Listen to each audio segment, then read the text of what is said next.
자, 여러분 안녕하십니까? 자, 오늘 내일 모레 빅데이터 분석 기사 필기 시험이라고 할 수가 있겠습니다. 그 필기 대비해서 오늘 줌 라이브 강의를 진행하도록 합니다. 자, 저는 여러분 그 빅데이터 분석 기사 담당 또는 ADP, ADSP를 강의를 하고 있는 김계철입니다. 여러분 만나뵙게 돼서 반갑고요. 제가 먼저 진행하기에 앞서가지고 제 오디오 테스트 먼저 진행해 보도록 합니다. 제 목소리랑 화면 공유하면 잘 보이시면 우리 채팅창에 1번 올려주시면 감사하겠습니다. 자, 우리 강의에 앞서서 오디오 그다음에 비디오 테스트 하고 있습니다. 여러분 제 목소리 잘 들리시고 화면 괜찮으시면 1번 올려주시면 감사하겠습니다. 자, 먼저 우리 진행에 앞서서 오늘 이렇게 갑자기 줌 라이브 강의를 하게 된 배경을 잠깐 설명드리도록 합니다. 약간 시기적으로 너무 좀 늦은 감도 있죠. 하지만 이제 강의가 제가 많다 보니까 이제 이런 시간이 좀 늦은 시간이었지만 이렇게 약간 형식과 구애를 받지 않고 말 그대로 빅분기 필기만을 위해서 이제 이런 형태로 이제 계속적으로 진행을 한다라고 할 수가 있겠습니다. 뭐 그 이유는 여러 가지가 있는데요. 우리 빅데이터 분석 기사 여러분 내일 모레 시험 보시는 것이 7회 시험입니다. 그만큼 차시가 많지가 않고 따라서 출제 유형이 계속 바뀌고 있다라고 할 수가 있겠습니다. 따라서 이와 같은 형태를 반영하자면 이런 줌 라이브 강의가 좀 효과적이라고 생각이 듭니다. 그래서 여러분 이제 비분기 필기를 합격하시면 실기 역시 이런 형태로 해서 줌 라이브 형태로 해서 진행을 하되 지금보다는 훨씬 시험 날짜보다 이른 시간 내에 준비를 하도록 하겠습니다. 자, 오늘 과정은 크게 두 개의 파트로 구분된다라고 할 수가 있는데요. 첫 번째 1과목 해당되는 파트, 빅데이터 분석기에 그다음에 빅데이터 결과 해석을 우린 처음에 시작을 하도록 하겠습니다. 그다음에 두 번째 시간에는 빅데이터 탐색과 빅데이터 모델링을 진행하도록 할게요. 여러분 중간중간에 모니터나 아니면 오디오 상황이 좀 안 좋으면 채팅창에 올려주시면 중간중간에 와이파이 상태 확인해 보고 진행하도록 하겠습니다. 자, 이렇게 진행하는 이유는 자, 우리 시험에서는 여러분 특정 분포를 보게 되면 1과목과 4과목은 굉장히 편차가 적습니다. 우리 여러분 상자 그림, 박스 플러스를 통해서 여러분 수험생 득점 분포를 보게 되면 이렇게 네 가지 카테고리를 구분한다라고 할 수가 있는데요. 말 그대로 1과목과 4과목은 이렇게 상자가 작습니다. 편차가 작습니다. 2과목과 3과목은 굉장히 상자가 커요. 즉 수험생 득점 분포 편차가 굉장히 심하다라고 할 수가 있겠습니다. 뭐 이건 여러 가지 해석이 가능한데요. 첫 번째 1과목과 4과목은 출제 포인트가 어느 정도 정해져 있다라고 할 수가 있겠습니다. 따라서 우리 1과목과 4과목 남는 시간에 여러분이 최선을 다해야 할 과목이 1과목과 4과목이라고 할 수가 있겠습니다. 자, 그 다음에 하나씩 3과목, 2과목 순으로 여러분 정리하는 거 효과적인 가성비 학습이라고 할 수가 있겠습니다. 자, 우리 2시간 남짓 진행하게 되는데 제가 많은 걸 여러분한테 전달해 드릴 수는 없지만 전체적인 여러분 방향을 잡는다든지 남는 시간에 어디에 노력을 해서 여러분 빅분기 필기 시험에 임해야 되는지 또한 여러분 궁금한 사항들, 질문 사항들 오늘 다 그 답변을 못 하더라도 질의사항을 주시면 내일 오전에는 모두 답변을 드리는 시간으로 진행을 하도록 하겠습니다. 자, 우리 교재는 지금 단축키 빅분기 과정으로 진행하고 있고요. 자, 이 교재 교환을 모두 다 공유시킬 수는 없고 중요 포인트라고 하는 부분은 공유를 해드리도록 하겠습니다. 자, 이렇게 1과목부터 진행을 하도록 하겠습니다. 자, 우리 1과목이 왜 주력 과목이냐? 바로 ADSP 과목과 교집합이 상당히 많습니다. 많게는 80% 정도 교집합을 갖고 있는 것이 바로 1과목의 빅데이터 분석 기획입니다. 따라서 우리가 바라보고자 하는 20문항 중에서 저희가 바라보고자 하는 문항 수는 13문항에서 14문항 정도를 목표로 한다라고 할 수가 있겠습니다. 우리 기존에 있는 ADSP 갖고 계신 분도 계시고 없으신 분도 계시겠지만 ADSP를 많이 갖고 계시기 때문에 ADSP를 기준으로 강의를 진행하도록 합니다. 기존에 있는 ADSP에다가 우리는 여기에다가 세 가지 포인트만 더 추가하게 되면 바로 해당되는 1과목 빅데이터 분석 기획 파트라고 할 수가 있겠습니다. 따라서 1과목부터 진행을 하도록 합니다. 자, 우리 교재 표지가 별도로 되어 있고요. 자, 우리 1파트에 나와 있는 빅데이터 특징 크게 변함이 없고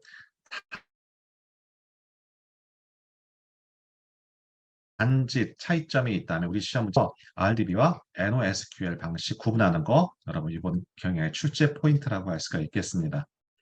또 하나 우리 기본적으로 DB 계열은 어떤 것들이 있냐면 자 데이터베이스가 있고 그 다음에 우리 중간에 원시 저장소로 갈 수 있는 데이터 레이크가 있고 또 표준화되어 있는 저장소 데이터 웨어하우스가 있습니다. 마지막에 데이터 마트가 있죠. 자, 이와 같은 개념 구분을 하는 문제가 또 다른 우리 시험 문제 출제 포인트라고 할 수가 있겠습니다. 자, 이거 전체적인 내용들을 다 설명하면 시간이 많이 걸리기 때문에 출제 키워드별로 우리가 어떤 시험 문제가 출제 예상되는 형태로 해서 말씀을 드리도록 하겠습니다. 또한 ETL의 기능이라는 거, 여기 나와 있는 데이터베이스에 있는 형태를 특정 편유자된 형태로 저장하는 도구를 우리는 ETL이라고 하죠. 자, 이와 같은 4번과 7번, 10번 사항들이 바로 우리 빅분기 필기만 존재하게 되는 특성이라고 생각하시면 되겠습니다.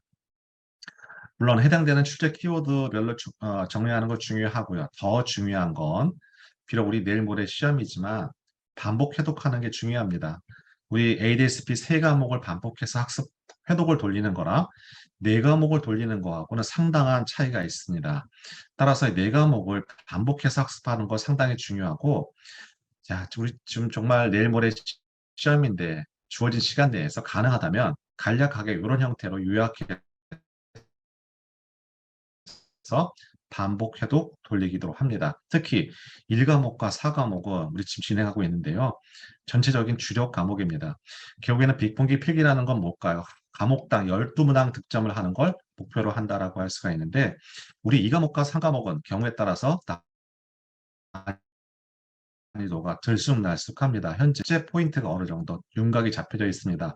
10문항 선에는 반드시 출제가 되니까 우리 목표가 항상 1과목과 4과목은 13문항에서 14문항 확보를 목표로 하고 2과목과 3과목은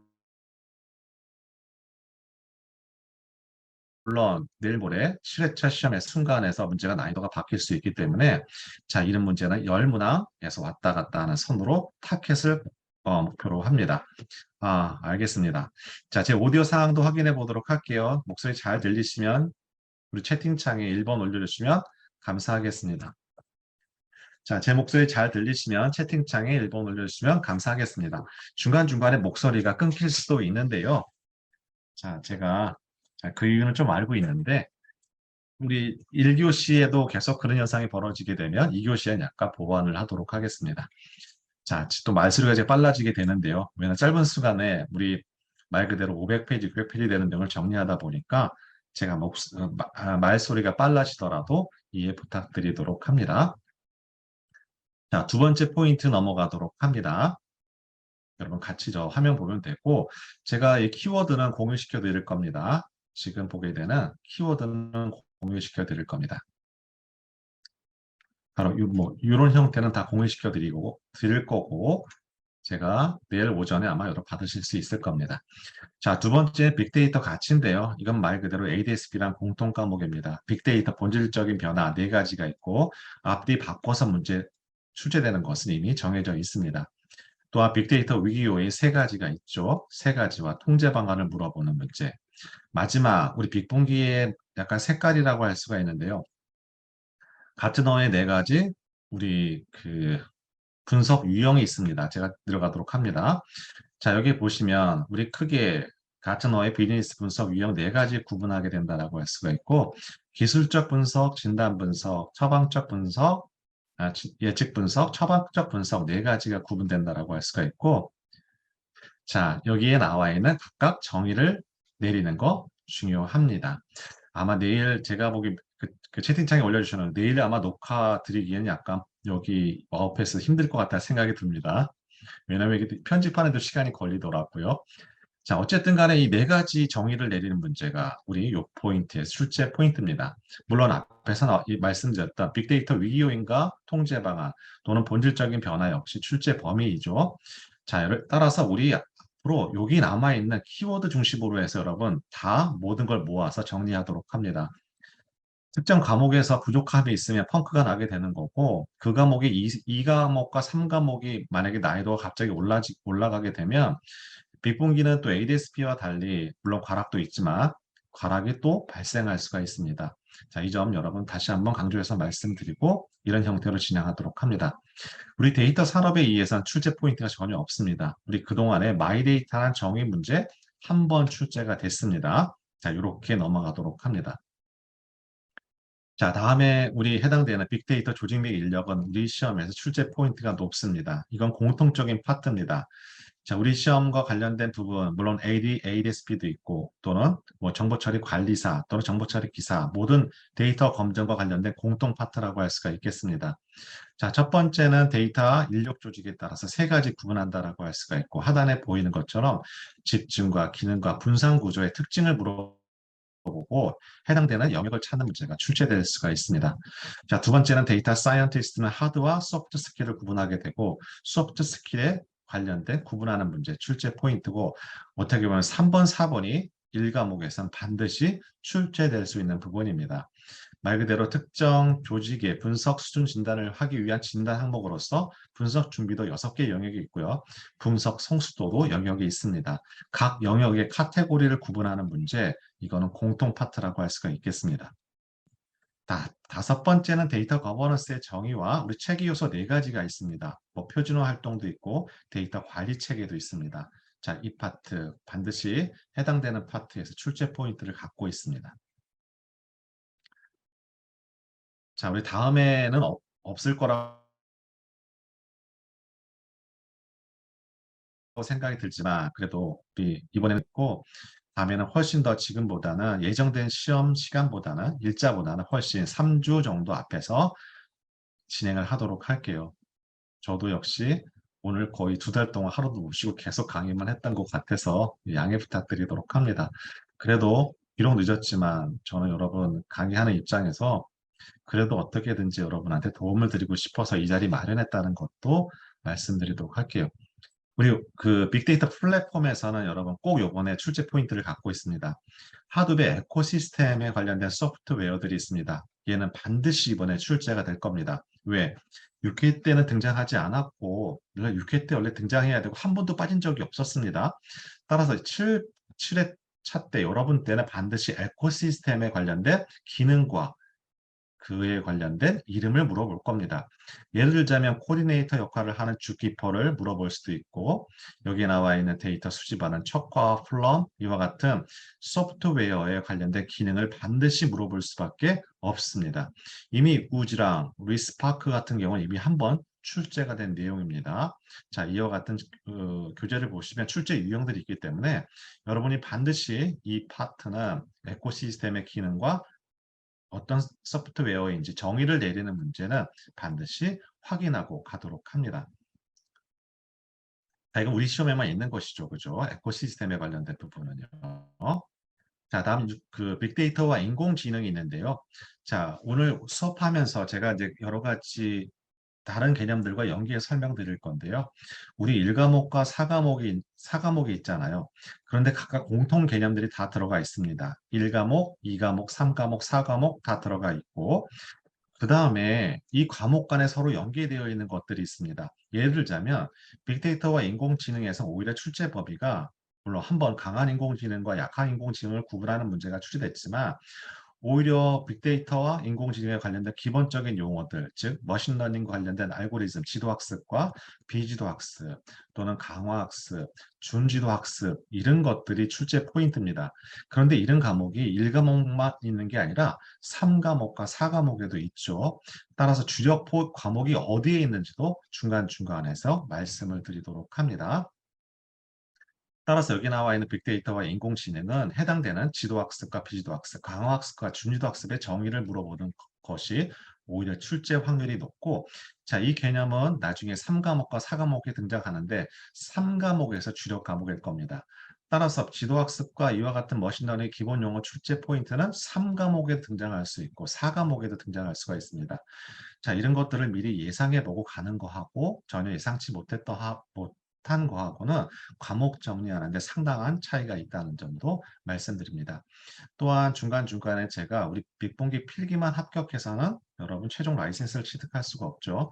자, 실기 파트도 어디가 연계가 되어 있는 것도 말씀드리도록 합니다. 자, 바로 여기 나와 있는 기본 개념입니다. 우리 3과목 가시면 준위도 학습까지 있어요. 자, 그 포인트를 여기서는 갖고 있습니다. 물론 해당되는 우리 인공지능과 머신러닝, 딥러닝 관련된 카테고리 출제 포인트는 이미 한번 출제가 된 적이 있습니다. 이렇듯 우리 빅분기 시험은 어떻게 보면 난이도가 굉장히 하이인 것과 난이도가 높은 굉장히 상위인 것들로 구성이 되어 있고 중간 레벨의 문제들이 많이 없는 편입니다. 따라서 해당되는 문제 절대 틀려서는 안 되는 문제고 이와 같은 용어 관련된 문제가 바로 레벨 하라고 생각하도록 합니다. 자, 우리 1과목과 4과목을 빠르게 회독하는 게 중요하다고 말씀드렸어요. 말 그대로 이렇게 키워드 중심별로 해서 우리 A4 용지 1과목의 앞뒤 한 장, 2과목의 앞뒤 한 장, 3과목의 앞뒤 한 장. 자, 이런 형태로 학습하는 것이 우리 빅분기 한 번에 합격할 수 있는 방법이라고 생각이 들고 전체적으로 우리 물론 해당되는 문항에 80점 이상 맞는 거는 사실상 어렵지만 우리 해당되는 가이드라인이 평균 60점이잖아요. 각 과목마다 12문항을 맞는 선에 고려한다면 결코 빅분기는 난이도가 있는 시험이 절대 아니라 할 수가 있겠습니다. 말 그대로 순식간에 네 과목을 회독차를 돌린다는 게 큰 부담인 거지 이 내용 안에 있는 것들이 난이도가 높아서 60점을 득점을 못한다는 것은 약간 말이 안 맞는 거라고 할 수가 있겠습니다. 자, 다음에는 우리 해당되는 파트 진행하도록 합니다. 자, 빅데이터 기술 및 제도인데요. 자, 여기 나와 있는 개인정보법 제도가 2회 때 한꺼번에 많이 쏟아졌다가 그동안의 텀을 한참 가졌습니다. 6회까지는 출제되지 않았어요. 따라서 7회 때 등장할 가능성이 있는 포인트를 갖고 있는 게 개인정보법 제도 파트라고 할 수가 있겠습니다. 자, 보시면 기본적으로 우리는 가명정보와 우리 개인정보를 보호하는 테두리 안에 있는 거라고 할 수가 있고 적어도 개인정보는 어떤 원칙이에요? 익명정보가 원칙입니다. 익명정보요. 익명정보라는 건 뭐냐면 다른 데이터와 결합하더라도 그 사람을 식별할 수 없는 정보를 익명정보라고 하게 되는 것이죠. 따라서 모든 개인정보는 익명정보가 원칙이고 그게 불가능할 경우에 우리 뭘 한다? 비식별화 기술을 적용하거나 교재에 있는 프라이버시 모델을 할 수가 있는 K 익명성, L 다양성, 뭐 이와 같은 것들을 우리는 조치를 하는 겁니다. 자, 이런 카테고리가 있다는 기본 개념을 알고 진행하도록 합니다. 또한 해당되는 개인정보의 수집 동의 없이 받는 경우, 또한 개인정보를 이용할 수 있는 경우 고지사항들도 우리 이미 과거에 출제됐기 때문에 언제든지 다시 한번 출제될 수가 있습니다. 자, 그 다음 파트 넘어가도록 합니다. 자, 개인정보 활용이 있습니다. 여기에 나와 있는 프라이버시 모델 2회 때 한번 출제가 됐고 출제되지 않았습니다. 프라이버시 모델 중에 세 가지가 있는데요. 바로 K 익명성과 L 다양성과 T 근접성을 물어보는 문제고 결국에는 K 익명성이 보장이 안 되니까 뭘 하는 거죠? L 다양성을 하는 거고 L 다양성이 보장이 안 되니까 T 근접성을 한다 생각하시고 하면 됩니다.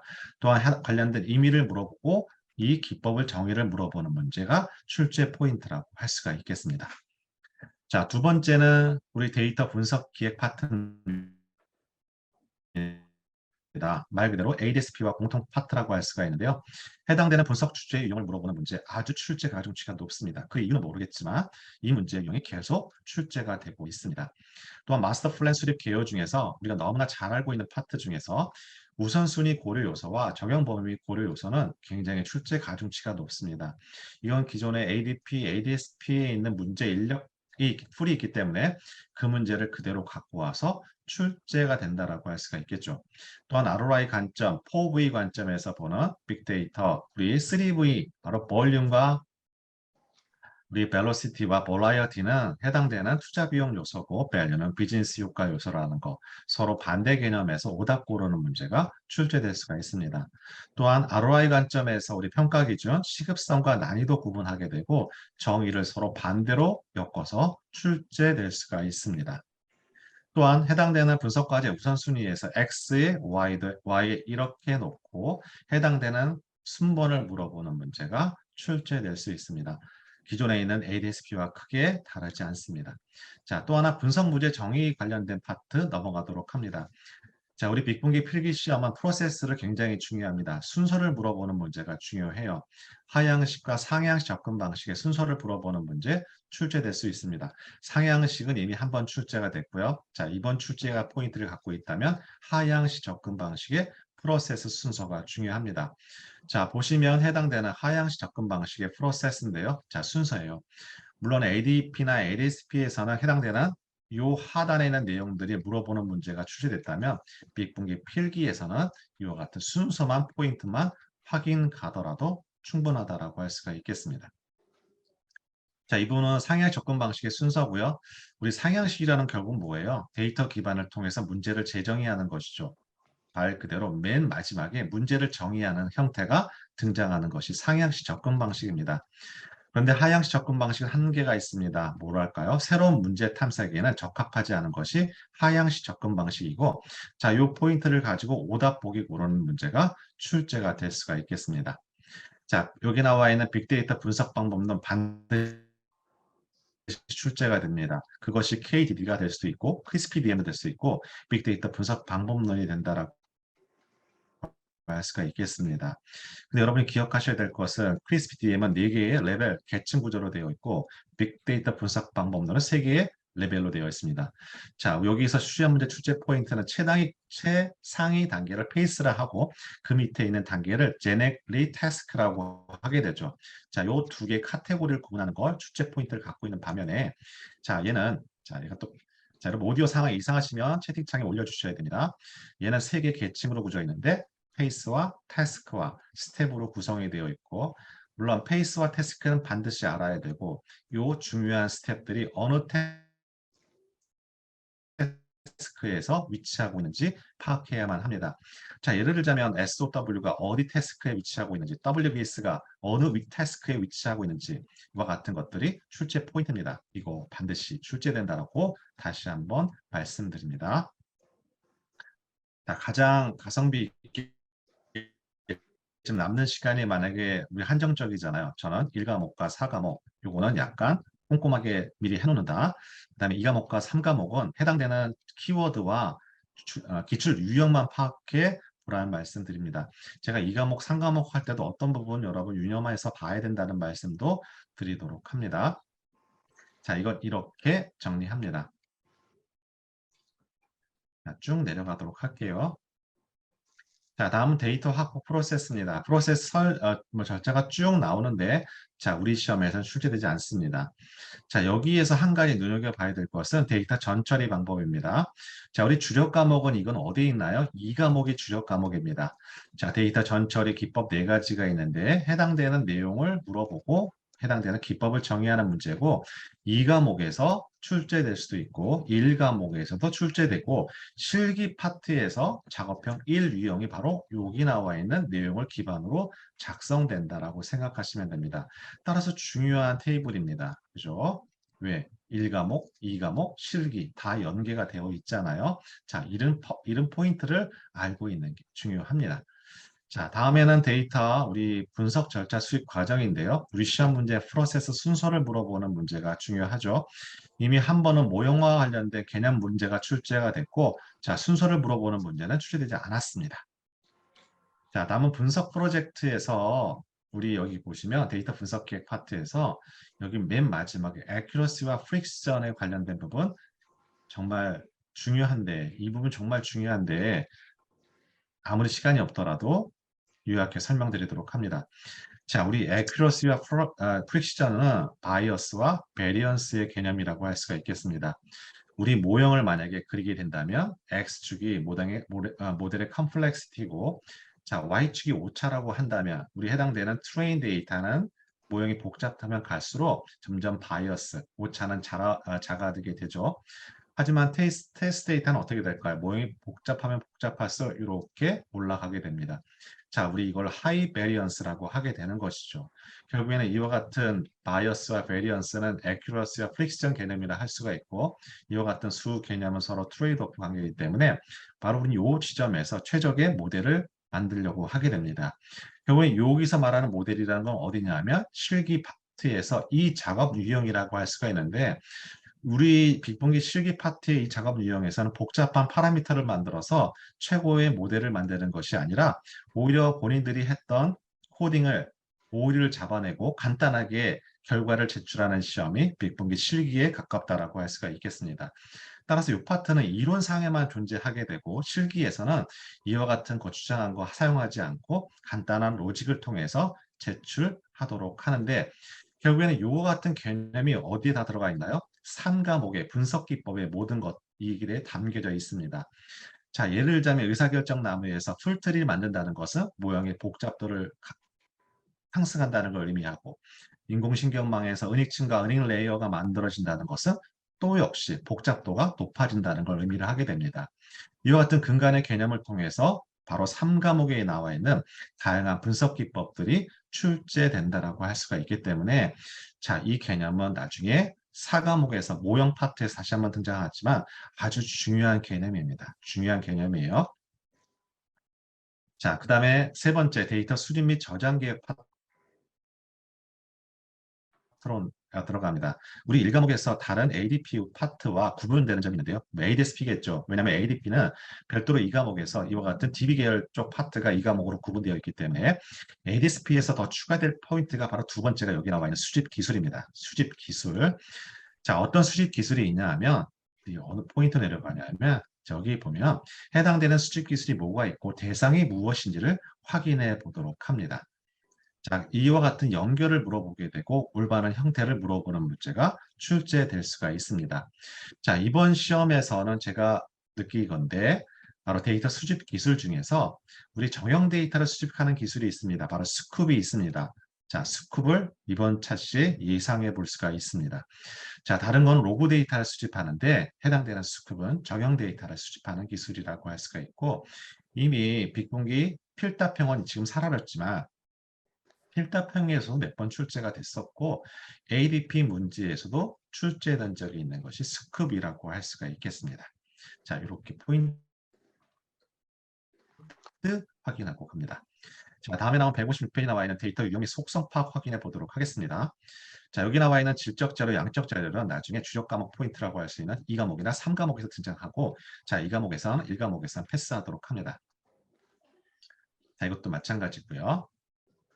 자, 데이터 저장 방식 가도록 합니다. 데이터 저장 방식에서 중요한 포인트를 갖고 있는데요. 자, 해당되는 파트가 어디 있냐면 자, 이건 제가 저장 방식 설명드리고 다시 설명드리도록 하겠습니다.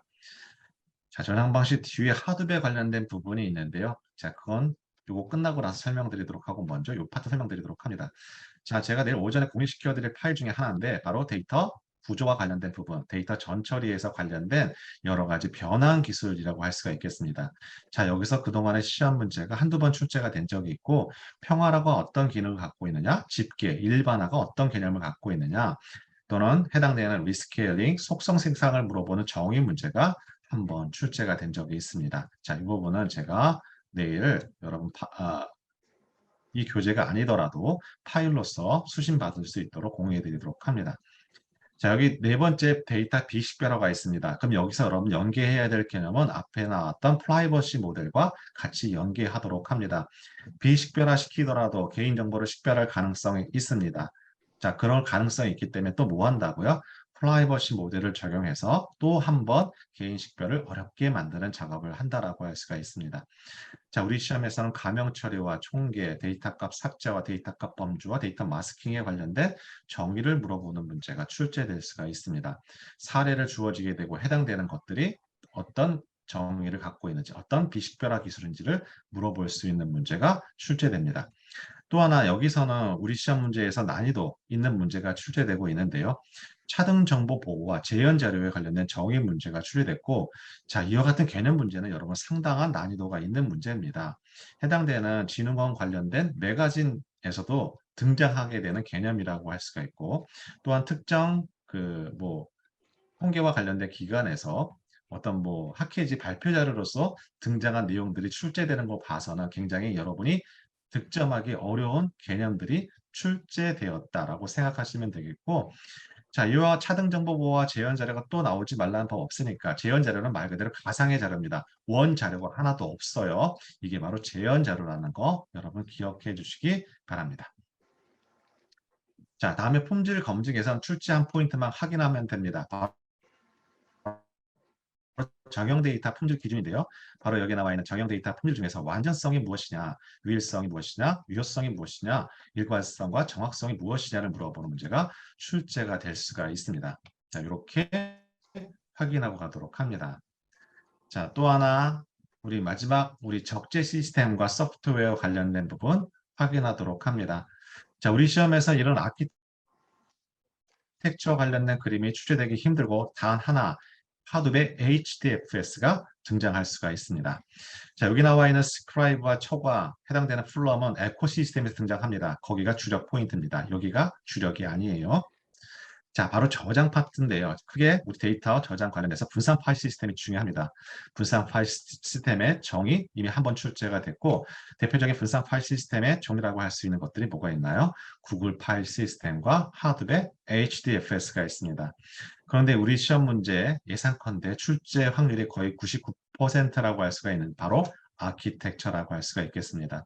말 그대로 하드의 HDFS에서 네임 노드와 우리 데이터 노드의 역할을 구분하는 문제 반드시 출제될 가능성이 상당히 높습니다. 이미 ADP 문제에서는 얘를 그림을 가립니다. 그래서 기호 1번, 얘 그림 가립니다. 기호 니은 하고 각각의 기능, 기억에 관련된 기능 중 올바르지 않은 것. 그래서 니은의 기능을 집어넣어서 오답 고르는 형태가 출제가 됐습니다. 어쨌든 해당되는 분산 파일 시스템은 전체 컨트롤 타워를 하게 되는 마스터 역할을 하는 것들이 있고 실제 데이터를 저장하게 되는 우리 슬레이브 구조로 되어 있다고 할 수가 있겠습니다. 자, 이와 같은 네임 노드와 데이터 노드의 기능을 알고 있는 것 다시 한번 강조해서 말씀드리도록 할게요. 자, 이렇게 정리하도록 합니다. 자, 또 하나 해당되는 우리는 저장 방식만 했기 때문에 병렬 처리를 하게 되는 하드웨어 맵 리듀스가 있습니다. 혹시나 해서 관련된 병렬 처리 장치와 관련된 부분도 늘 공유시켜 드리도록 합니다. 자, 이 파트는 우리 시험에서는 원칙적으로 포함 범위가 아니지만 이미 ADP 문제에서는 여러 번 출제가 됐기 때문에 그리고 ADSP 문제에서도 정말 이 문제가 출제가 됐습니다. 한번 따라서 요 정의 정도만 하둡이라는 것은 크게 맵 리듀스와 HDFS의 두 개의 코어 프로젝트가 바로 하둡이라고 할 수가 있겠습니다. HDFS는 분산 저장되어 있는 걸 의미를 하고 분산 저장되어 있기 때문에 분산되어 있는 것을 각각 중간에 집계하는 역할을 할 필요가 있겠죠. 그게 바로 맵 리듀스가 그 역할을 한다라고 생각하시면 됩니다. 자, 우리 여기 1과목이 끝났습니다. 그러면 1과목 잠깐 정리하도록 합니다. 자, 1과목에서 여러분 포인트면 기존에 있는 ADSP와 크게 변동이 없습니다. 거기에 데이터 수집 기술이 중요합니다. 또한 에코시스템이 중요합니다. 그 다음에 또 하나 좀 전에 말씀드렸던 데이터 저장과 관련된 부분, 분산 파일 시스템이 중요하죠. 자, 이런 포인트의 세 가지가 더 추가되어 있는 형태가 바로 1과목의 특징입니다. 자, 이와 같은 특징 여러분 충분하시면 13문항에서 10문항, 14문항 정도 충분히 득점하실 수가 있고 일단 ADSP를 한번 응시했던 여러분 수험생분들이라면 조금 더 암기하는데 원활하다 하기 때문에 이 정도 목표라는 거 여러분 크게 무리한 목표는 아닐 거라고 생각이 듭니다. 자, 우리 4과목 넘어가도록 합니다. 자, 4과목에서는 더 명확한 포인트를 갖고 있습니다. 자, 제가 이제 진행할 때 말씀드리겠지. 모형의 평가 지표, 그 다음에 정보 시각화가 세 개의 축으로 되어 있습니다. 자, 여기서 열문학이 나옵니다. 따라서 4과목이 가장 여러분 전체 득점 분포 보면 표준 편차가 가장 적고 이건 난이도에 따라서도 크게 편차가 생기지 않는다는 걸 뭘 의미하냐면 고정된 출제 포인트를 갖고 계속 출제가 된다라고 생각하시면 됩니다. 따라서 우리 적어도 여러분 지금 어느 정도 지식 관련돼서 회독을 하고 있는지 모르겠지만 4과목 특히 여러분 단시간 내에 합격하기 위해서는 4과목의 역할이 필요하고 나중에 2에서 3과목에서 난이도 조절을 하게 되면 이 부분 부족한 부분은 4과목에서 충원된다라고 생각하셔도 틀린 말은 아니다라고 할 수가 있겠습니다. 자, 분석 모형 평가 세 가지 있습니다. 자, 평가 기준 일반화의 가능성과 효율성과 예측과 분류의 정확성이 있는데, 자, 막연하게 여러분 이렇게 생각하시면 안 되고, 여기에 아주 깊은, 아까 바이어스와 베리언스의 개념 마냥 아주 깊은 뜻이 갖고 있죠. 자, 일반화의 가능성이라는 건 뭘까요? 말 그대로 베리언스가 크지 않는 거, 테스트 데이터가 민감하지 않고 일정한 스펙트럼의 성과를 보여줄 때 우리는 일반화의 가능성이 있다라고 할 수가 있는데, 결국에는 바이어스와 베리언스가 서로 트레이드오프 관계이기 때문에 이 적전 포인트를 찾는 게 포인트입니다. 자, 우리 시험 문제에 해당되는 일반화 가능성의 내용을 주어지게 되고 이 정의를 물어보는 문제도 출제될 수 있습니다. 두 번째는 효율성이라는 건 뭐냐면 결국 모형의 복잡도하고도 관련이 있습니다. 우리 이 과목에서 어떤 키워드가 있냐면 차원 축소라는 키워드가 있습니다. 결국에는 모형의 복잡도를 떨어뜨리기 위해서는 차원 축소를 해야만 하는 것이죠. 바로 그와 같은 개념 바로 효율성입니다. 자, 세 번째는 바이어스의 개념이에요. 정확해야 되는 것이죠. 자, 이와 같은 세 가지 모형 평가 기준을 갖고 있다라고 할 수가 있겠습니다. 자, 가장 중요한 건 바로 회귀 모형의 평가 지표입니다. 수식을 보여주게 되고 이 수식을 의미하는 회귀 모형의 평가 지표라고 할 수가 있고 우리 실기 이 과목에서는 뭐가 등장한다? 이 작업 유형에서는 특정 회귀 모형의 평가 지표 가이드라인이 만들어집니다. 이걸 가지고 채점을 하게 되는 건데 결국에는 이거와 이게 이해가 떨어지게 되면 즉 회귀 모형의 평가 지표를 알지 못하면 내가 이 실기 가서 이 작업 유형을 만들더라도 이게 어떻게 평가를 하는지 이해 못하실 수가 있기 때문에 이 1번과 2번은 바로 실기와 직접적으로 영향이 있다라고 할 수가 있고 반드시 여러분이 깔끔하게 정리를 해야 되는 포인트입니다. 또한 필기에서도 적어도 계산 문제가 등장하고 많게는 4문제, 적게는 3문제 정도가 요 문제에서 출제가 됩니다. 물론 또한 세 번째 ROC에서도 반드시 나올 수밖에 없습니다. 자, ROC에서는 X축이 갖고 있는 Y축이 갖고 있을 때 또는 AC가 1일 때 값, 그때 X값과 Y값과 같은 것들 출제될 수가 있습니다. 바로 우리 해당되는 전체적인 과목 중에서 5문항은 향상도 곡선의 정의를 물어보는 문제. 자, 비지도 학습에서는 여러분 나중에 3과목에서 군집 분석할 때 다시 한번 언급되기 때문에 그때가 주력 포인트라고 할 수가 있겠습니다. 자, 이렇게 정리하도록 합니다. 너무나 많기 때문에 하게 되면 너무 늦을 수가 있습니다. 자, 다음에가 참 안 좋은 얘기인데 우리 실기 여러분 필기만 통과하시면 실기는 좀 일찍 진행하도록 하겠습니다. 일찍 하고 싶었지만 양해 부탁드리도록 합니다. 시간이 정말 없었어요. 자, 그다음 어느 포인트냐면 이 두 번째 포인트는 어디를 갖고 있냐면 분석 모형의 진단입니다. 자, 이 파트는 정규성 검정도 우리 어디에 가 있냐면 이 과목의 주력입니다. 회귀 모형 잔차도 회귀 분석 파트에 나와 있는 3과목의 주력이기 때문에 우리 해당되는 포인트별로 어디에 주력해야 되는지 구분하도록 합니다. 자, 여기 나와 있는 우리 교차 검증은 반드시 출제가 되고 여기가 주력 포인트입니다. 우리 3과목에 가시면 뭐가 있냐면 데이터 분할이 있습니다. 데이터 분할은 이 파트의 부분 집합이기 때문에 따라서 교차 검증과 관련된 여러 기법들이 있습니다. 그래서 4과목에서 등장할 수도 있고 3과목에서 등장할 수도 있다는 것도 강조 말씀드리도록 합니다. 또한 실기에서 이 작업 유형할 때 우리는 교차 검증을 실제 하게 됩니다.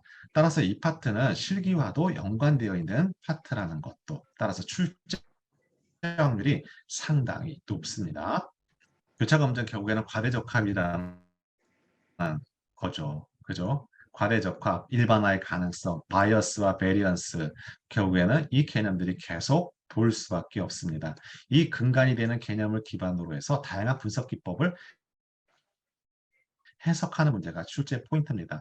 이 개념만 확실하게 알고 있으면 오답 고르는 문제가 다수 포진할 수가 있습니다. 자, 이렇게 데이터 분할을 하는데 크게 세 가지로 구분하게 되죠. 우리 시험 문제에서는 얘만 나오게 됩니다. 또한 교차 검증, 홀드아웃과 케이프 홀드 출제가 당연히 될 수가 있고요. 빅분기의 아이덴티라고 할 수가 있는 LOOCV 물어볼 수가 있습니다. 이거 우리 시험에만 출제가 됩니다. LPOCV도 출제가 될 수가 있습니다. 또한 제가 예상컨대 몬테카를로 특징 구분하는 정답을 물어보는 문제와 6번에 우리 칭화 케이폴드 데이터 불균형일 때 사용하는 교차 검증 문제 출제될 수가 있습니다. 2번에요. 5번과 6번 꼭 확인하도록 합니다. 자, 7번에서는 이미 ADSP에서 여러 번 출제된 적이 있습니다. 여기에 키워드는 단순 랜덤 복원 추치라고 할 수가 있고 한 번이라도 뽑힐 확률 63.2%, 한 번이라도 뽑히지 않을 확률 36.8%, 얘가 트레인, 얘가 테스트 데이터라고 할 수가 있습니다. 이렇게 정리하도록 합니다. 자, 쭉 넘어가서 모세 유의성 검정은 주력 포인트가 여기가 아니고 3과목에서 등장합니다. 이 파트는 이번에 새롭게 신설된 빅보기 7기 파트의 3유형의 파트라고 할 수가 있겠습니다. 따라서 그래서 출제가 더 되지가 않습니다. 넘어가도 됩니다. 절대 출제 안 됩니다. 적합도 검정도 3과목의 범주형 자료 분석 파트가 있습니다. 이거 역시 앞에 나왔던 우리 T테스트 시작해서 아노바, 분산 분석, 적합도 검정, 빅분기 실기 파트의 3유형입니다. 자, 그때 가서 한 번 더 말씀드리도록 하죠. 자, 과대적합 방지 반드시 나옵니다. 반드시 출제가 되는 포인트를 갖고 있어요. 반드시 나온다고 했습니다. 개별적으로 나올 수가 있겠지만 우리 결국에는 뭘까요? 제가 가장 근간이 되는 개념이라고 했습니다. 우리 모델이 복잡해지고 우리 단순해지고 이 포인트에서 모델을 만들려고 하죠. 우리 이럴 때 일반화의 가능성이 굉장히 떨어진다고 합니다. 테스트 데이터에 민감하게 반응하게 되는 것이죠. 자, 이렇게 하나하나 일일이 다 이렇게 포인트를 잡아서 학습하게 되는 것이고, 우리 이 단계를 갈 때 어떤 거? 분석자가 특정, R에서는 인자, 또는 파이썬에서는 옵션이라고 하게 되는데요.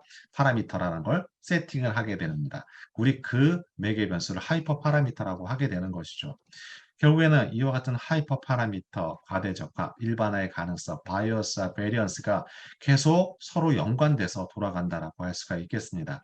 그런데 이와 같은 과대적합을 피하기 위해서 세 가지가 있는데 데이터의 증가가 있고 두 번째는 우리 회귀 분석 파트에 정규와 선형 회귀 파트가 있습니다. 거기에 리치와 라소, 엘라스틴 넷이 있는데 바로 해당되는 규제 기법이라고 할 수가 있겠습니다. 자, 이 기법 그 파트에서 출제 가능치가 상당히 높고요. 이 파트에서도 아주 중요합니다. 그다음에 세 번째 모델의 복잡도라고 할 수가 있겠습니다. 네 번째 드롭아웃인데요. 우리는 얘를 좋아합니다. 얘의 정의와 관련된 문제가 지속적으로 출제가 된다라고 할 수가 있고 우리는 과대적합의 방지 문제, 우리 네 가지 개별적으로 출제가 될 수도 있고 해결 방안이 아닌 것은 형태로도 출제가 될 수 있다는 점. 그런데 반드시 출제가 됩니다. 자, 매개 변수 최적화 파트입니다. 이거는 실기 파트에도 연관이 있고, 우리 아까 모형의 복잡도에서 언더피팅과 우리 오버피팅의 중간에 있는 모델을 세팅할 때 그때하고도 관련이 있습니다. 그런데 실기에서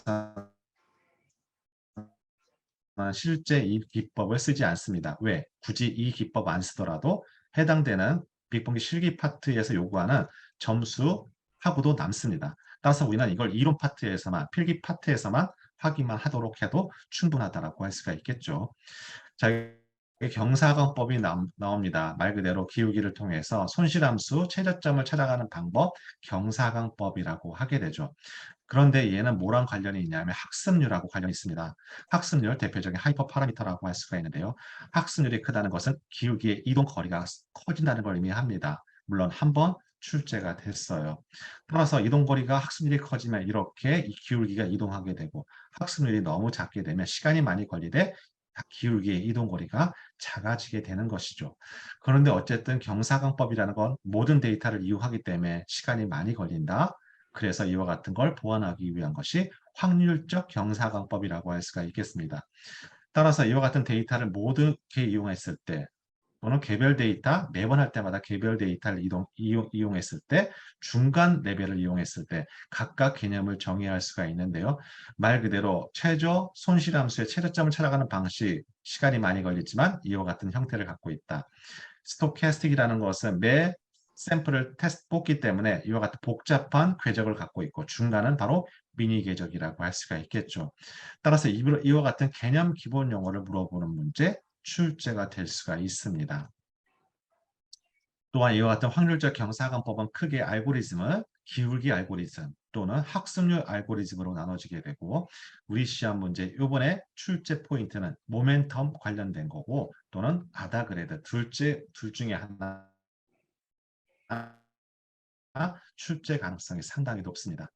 기본적으로 모멘텀이라는 것은 이전 학습을 한다라고 할 수가 있고 기울기가 급박하다는 걸 그런 관성의 법칙을 이용해서 이 지점에서 여기는 전역해가 아니잖아요. 바로 다음 단계로 빠르게 넘어간다라고 할 수가 있는 것 모멘텀 출제 가능성이 높습니다. 자, 아다그레드 역시 해당되는 우리 학습률 기반을 통해서 알고리즘이다라는 거 기억해 주시면 되겠고 만약에 여러분이 욕심이 생겨서 그 하단에 있는 알고리즘까지 학습하시면 상관이 없지만 굳이 학습 절대 시간이 부족하다면 요 선에서 끊어서 하는 거 중요합니다.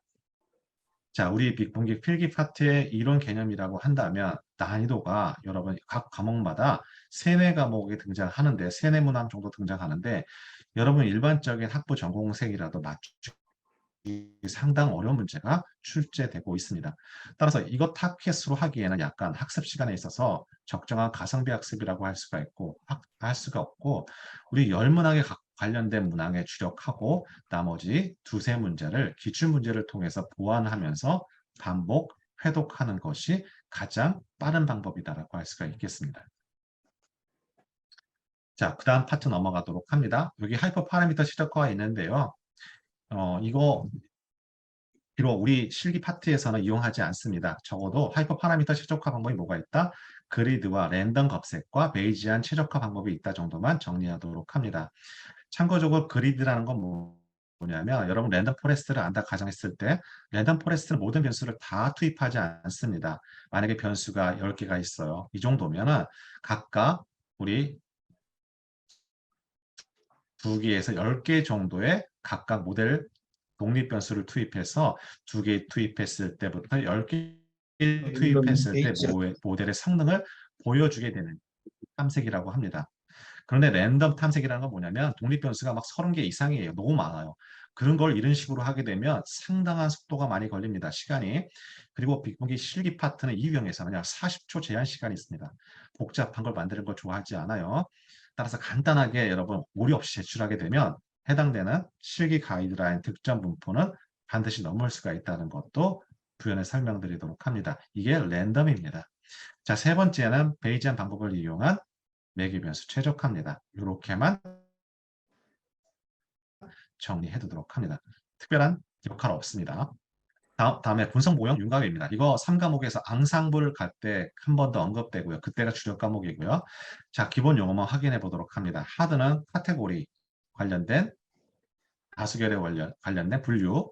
세 번째 소프트라는 것은 확률에 따라서 분류하는 거. 이렇게만 정리해 줘도 충분합니다. 자, 우리 아까 1과목 할 때 우리 지도학습과 비지도학습의 용어 등장한다라고 했죠. 자, 이 파트 우리 4과목에 준지도 학습이 등장하게 되는데 우리 관련된 기본 용어 개념이 등장할 수도 있습니다. 자, 1번 지도, 비지도, 강화학습. 지도학습 한 번 출제됐고 비지도와 강화학습 출제된 적 없고 비지도학습은 사례를 통해서 3과목에서 한 번 등장했습니다. 교복을 예를 들면서 사이즈별로 어떻게 이용하면 좋은가와 관련된 기법이 한번 비지도 학습이 한번 군집 분석에 한번 등장했고 개념 관련해서 비지도와 강화 학습, 준지도 학습은 등장하지 않았기 때문에 우리 4과목에서 등장할 수도 있고 1과목에서 등장할 수 있는데 3과목이 주력입니다. 거기 준지도과 등장하기 때문에 이렇게 정리하시면 됩니다. 자, 다음에 분석 결과 해석 및 활용 파트가 있습니다. 여러분 포인트 갖고 있는 것들이 있는데요. 여기 보시면 비즈니스 기여도 평가가 있습니다. 각각 모형에 대해서 어떤 기여도 평가 기법이 있는데 우리 시험 문제에서 간단하게 평가와 관련된 기법, 정의를 물어보는 문제가 출제가 됐습니다. 자, 바로 큰 축을 갖고 있는 것이 데이터 시각화입니다. 자, 시각화 방법 중에서 우리 시험 문제에서는 크게 빅데이터 시각화는 정보 구조와 정보 시각화, 정보 시각 표현으로 구분되는데 바로 정보 시각화 표현에서 우리는 세 문제 정도 배정이 되어 있습니다. 바로 해당되는 정보 시각화 방법인데요. 서로 카테고리를 구분하는 문제가 한 문제 또는 두 문제 출제가 되고 각각 기법에 관련된 문제가 출제될 수 있습니다. 특히 트리맵과 히트맵은 서로 구분하도록 합니다. 어떤 사례를 보여주고 이게 트리맵인지 히트맵인지 구분하는 문제도 중요합니다. 따라서 우리 4과목에서 주로 큰 카테고리는 분류 모형과 회귀 모형, 바로 여기 나와 있는 정보 시각화 방법 문제가 10문항입니다. 따라서 우리 4과목의 목표는 14문항을 목표로 합니다.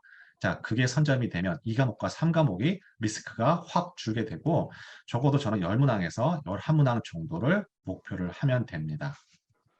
물론 더 득점하면 좋겠지만 80점을 득점을 하든 60점 이상을 득점하든 여러분 실기 통과하는 데 부족함이 없다는 거 말씀드리도록 합니다. 자, 남은 시간에 선택과 집중하도록 하고 여기 나와 있는 해당되는 각각의 좀 전에 정보 시각화의 카테고리라고 할 수가 있겠습니다. 자, 이와 같은 것들 다시 한번 강조해서 말씀드리고 진행하도록 합니다. 자, 여러분 오디오 상황 확인해 보도록 하고요. 제가 목소리가 점점 빨라지고 있습니다. 자, 오디오 상황 괜찮으면 채팅창에 1번 올려주시면 감사하겠습니다. 제 목소리 상황이 잘 들리시면 채팅창에 1번 올려주시면 감사하겠습니다. 네, 감사합니다. 자, 다음 주 2단계를 넘어가게 되면 뭐가 등장하냐면요. 우리 어떤 파트가 존재하게 되면 바로 그 다음 파트에 인포그래픽이 있습니다. 우리 시험에 생각보다 인포그래픽의 그 비중이 높습니다. 거의 지금까지 코로나 때문에 1회 제외하고 2에서부터 6회 진행하고 있잖아요. 그래서 이 중에서 거의 4번 정도는 인포그래픽과 관련된 문제가 출제가 됐습니다. 자, 인포그래픽이라는 건 말 그대로 설득형 메시지라고 할 수가 있겠죠.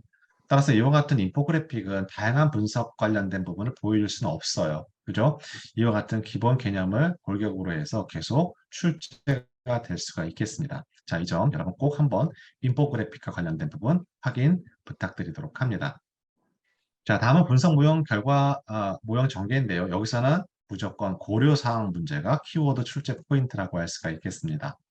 자, 실제 우리 해당되는 모형을 다 만들었다 하더라도 해당되는 시스템에 적용할 수 있는 전개와 관련된 부분이 실제 해당된다 할 수가 있고, 그렇게 함으로 인해서 고려사항이 우리 시험 문제에서는 오답 보기 형태로 출제가 될 수가 있습니다.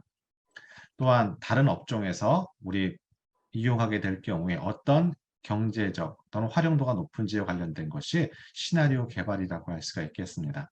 역시 시나리오 개발 파트 역시 어떤 고려사항 중심으로 해서 확인 부탁드리도록 합니다. 또한 분석 모형 모니터링도 마찬가지예요. 어떤 항목이 모니터링 항목인지에 관련된 네 가지 분야로 나눠지게 됩니다. 또한 분석 모형 리모델링을 하게 되는 고려사항도 역시 마찬가지라고 할 수가 있고 이와 같은 분석 모형과 관련된 부분에서 우리 문제 최소 한 문제가 배정이 되어 있다라고 할 수가 있겠습니다.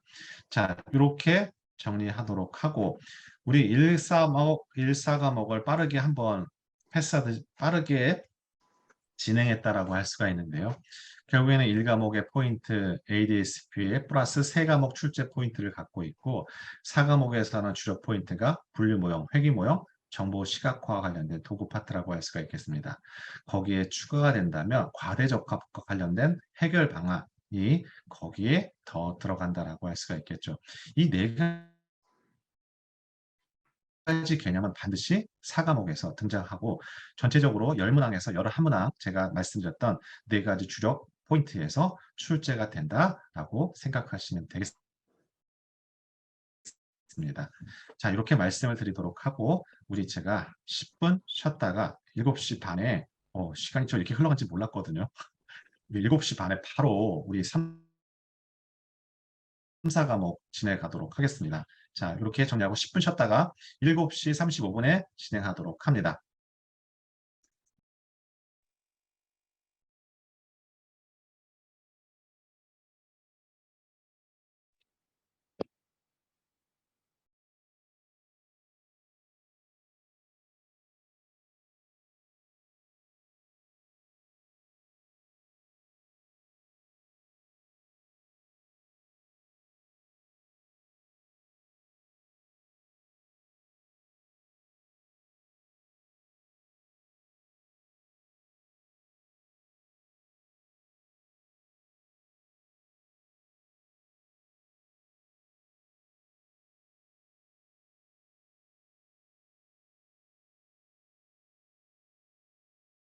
없다는 거 여러분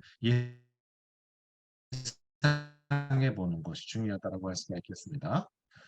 자, 다음 확인해 보도록 할게요. 자, 분석 모형의 정의 세 가지가 있는데요. 이거 좀 전에 제가 바이어스와 베리언스의 개념들, 과대적합과 과소적합 또는 하이퍼 파라미터의 역할과 개념이고 이게 바로 두 번째 챕터에 나와 있는 분석 기법에서 그대로 적용이 되고 이와 같은 개념을 각각 기법에서 물어보는 문제가 주력 출제 포인트입니다. 따라서 요 상당히 중요한 개념들이죠. 자, 이 점 다시 한번 강조해서 말씀드리도록 합니다. 바로 아까 우리 1과목에서 등장했던 주요 내용이라고 할 수가 있겠습니다. 그죠? 모형의 복잡도와 관련된 부분, 바로 과대적합 부분과 과소적합에 관련된 부분이라고 할 수가 있겠죠. 자, 다음은 분석 모형의 구축 절차예요. 여기 보시면 해당되는 구축 절차가 있고 세부적인 구축 절차 안에 어떤 내용들이 다 들어가 있습니다. 우리 시험 문제에서 프로세스 순서를 물어보는 문제가 주력 포인트라고 제가 말씀드렸잖아요. 자, 이미 모델링과 관련된 부분은 출제가 한번 됐습니다. 따라서 해당되는 윗부분, 카테고리를 물어보는 순서 문제라든지 요거 관련된 문제 얼마든지 우리 시험 문제 출제 가능성이 있습니다. 자, 다음 파트 넘어가도록 합니다. 자, 데이터 분할은 우리 4과목 때 언급 말씀해서 드렸습니다. 교차 검증이 바로 4과목의 주력 포인트고 그 문제에서 카테고리가 다 들어가 있습니다. 자, 분석 기법 적용입니다. 자, 회귀 분석은 한 문제가 배정이 되어 있는데요. 자, 회귀 분석에 있어 가정 조건이 중요하고 우리 3과목에 임하실 때 우리 그동안에 특정 패키지 R이나 파이썬을 통해서 결과를 보여주고 해석하는 문제는 2회 때 한번 R 가지고 했던 다중회귀 분석이 한번 출제가 됐습니다. 하지만 우리는 여러분이 해당되는 패키지 R과 파이썬 선택할 수가 있잖아요. 따라서 특정 패키지의 결과를 해석하는 문제는 등장하지 않을 거로 예상이 됩니다. 왜냐하면 결과는 똑같지만 해석하는 방법이 다르지만 똑같지만 결과는 똑같지만 그 결과가 서로 R을 학습했던 학생과 파이썬을 가지고 학습했던 학생 서로 간에 다를 수가 있습니다. 따라서 특정 패키지를 가지고 결과 해석하는 문제는 문제풀이가 있더라도 또 다른 문제가 있더라도 풀지 않도록 합니다. 자, 회귀 분석과 뭐 해석에 관련된 문제, 잔차 분석과 다중 공식성에 관련된 문제가 출제될 수가 있고 여러분 여섯 번째 보면 변수 선택과 관련된 부분이 등장하죠. 자, 이 과목은 이 과목의 주력 과목입니다. 거기에서 다시 한번 등장한다라고 할 수가 있겠습니다. 자, 여기 나와 있는 회귀 분석에서 우리 회귀 분석의 추정에 관련된 방법, 최소 제곱법이 등장할 수가 있습니다. 또한 회귀 분석과 관련된 가정 조건이 등장하게 되는데 우리 요 2번서부터 5번은 잔차, 오차와 관련된 개념이고 자, 1번은 독립변수와 종속변수와 관련된 개념입니다. 자, 가장 출제 포인트는 바로 오차함과 관련된 개념이라고 할 수가 있습니다. 자, 여덟 번째는 회귀 모형에서 체크할 사항들이 등장하게 되는데요. 각각 개별 회귀 개수에 관련된 유의성 검정들, 전체 회귀 모형에 관련된 유의성 검정들, 측정 지표 물어볼 수가 있습니다. 자, 이건 파이썬이 아닙니다. 그죠? 그다음에 설명령을 의미하고 있는 것이 어떤 것인지를 물어볼 수가 있습니다. 근데 여러분 한 가지 확인해야 될 건 뭐냐면 우리 결정계수 할 때 다중회귀 분석은 해당되는 독립변수가 늘어나게 되면 당연히 결정계수 값은 증가하게 되죠. 그럴 땐 어떤 수정된 결정계수 값을 우리는 참고한다라고 할 수가 있겠습니다. 자, 이런 것들이 오답 보기 형태로 출제될 수가 있어요. 자, 여기 나와 있는 것은 잔차 분석에 관련된 부분입니다. 물론 특정 R과 파이썬에 관련된 것, 결과 해석 문제가 출제되지는 않지만 그림으로서는 출제될 수가 있습니다. 이미 여러 번 출제가 됐고요.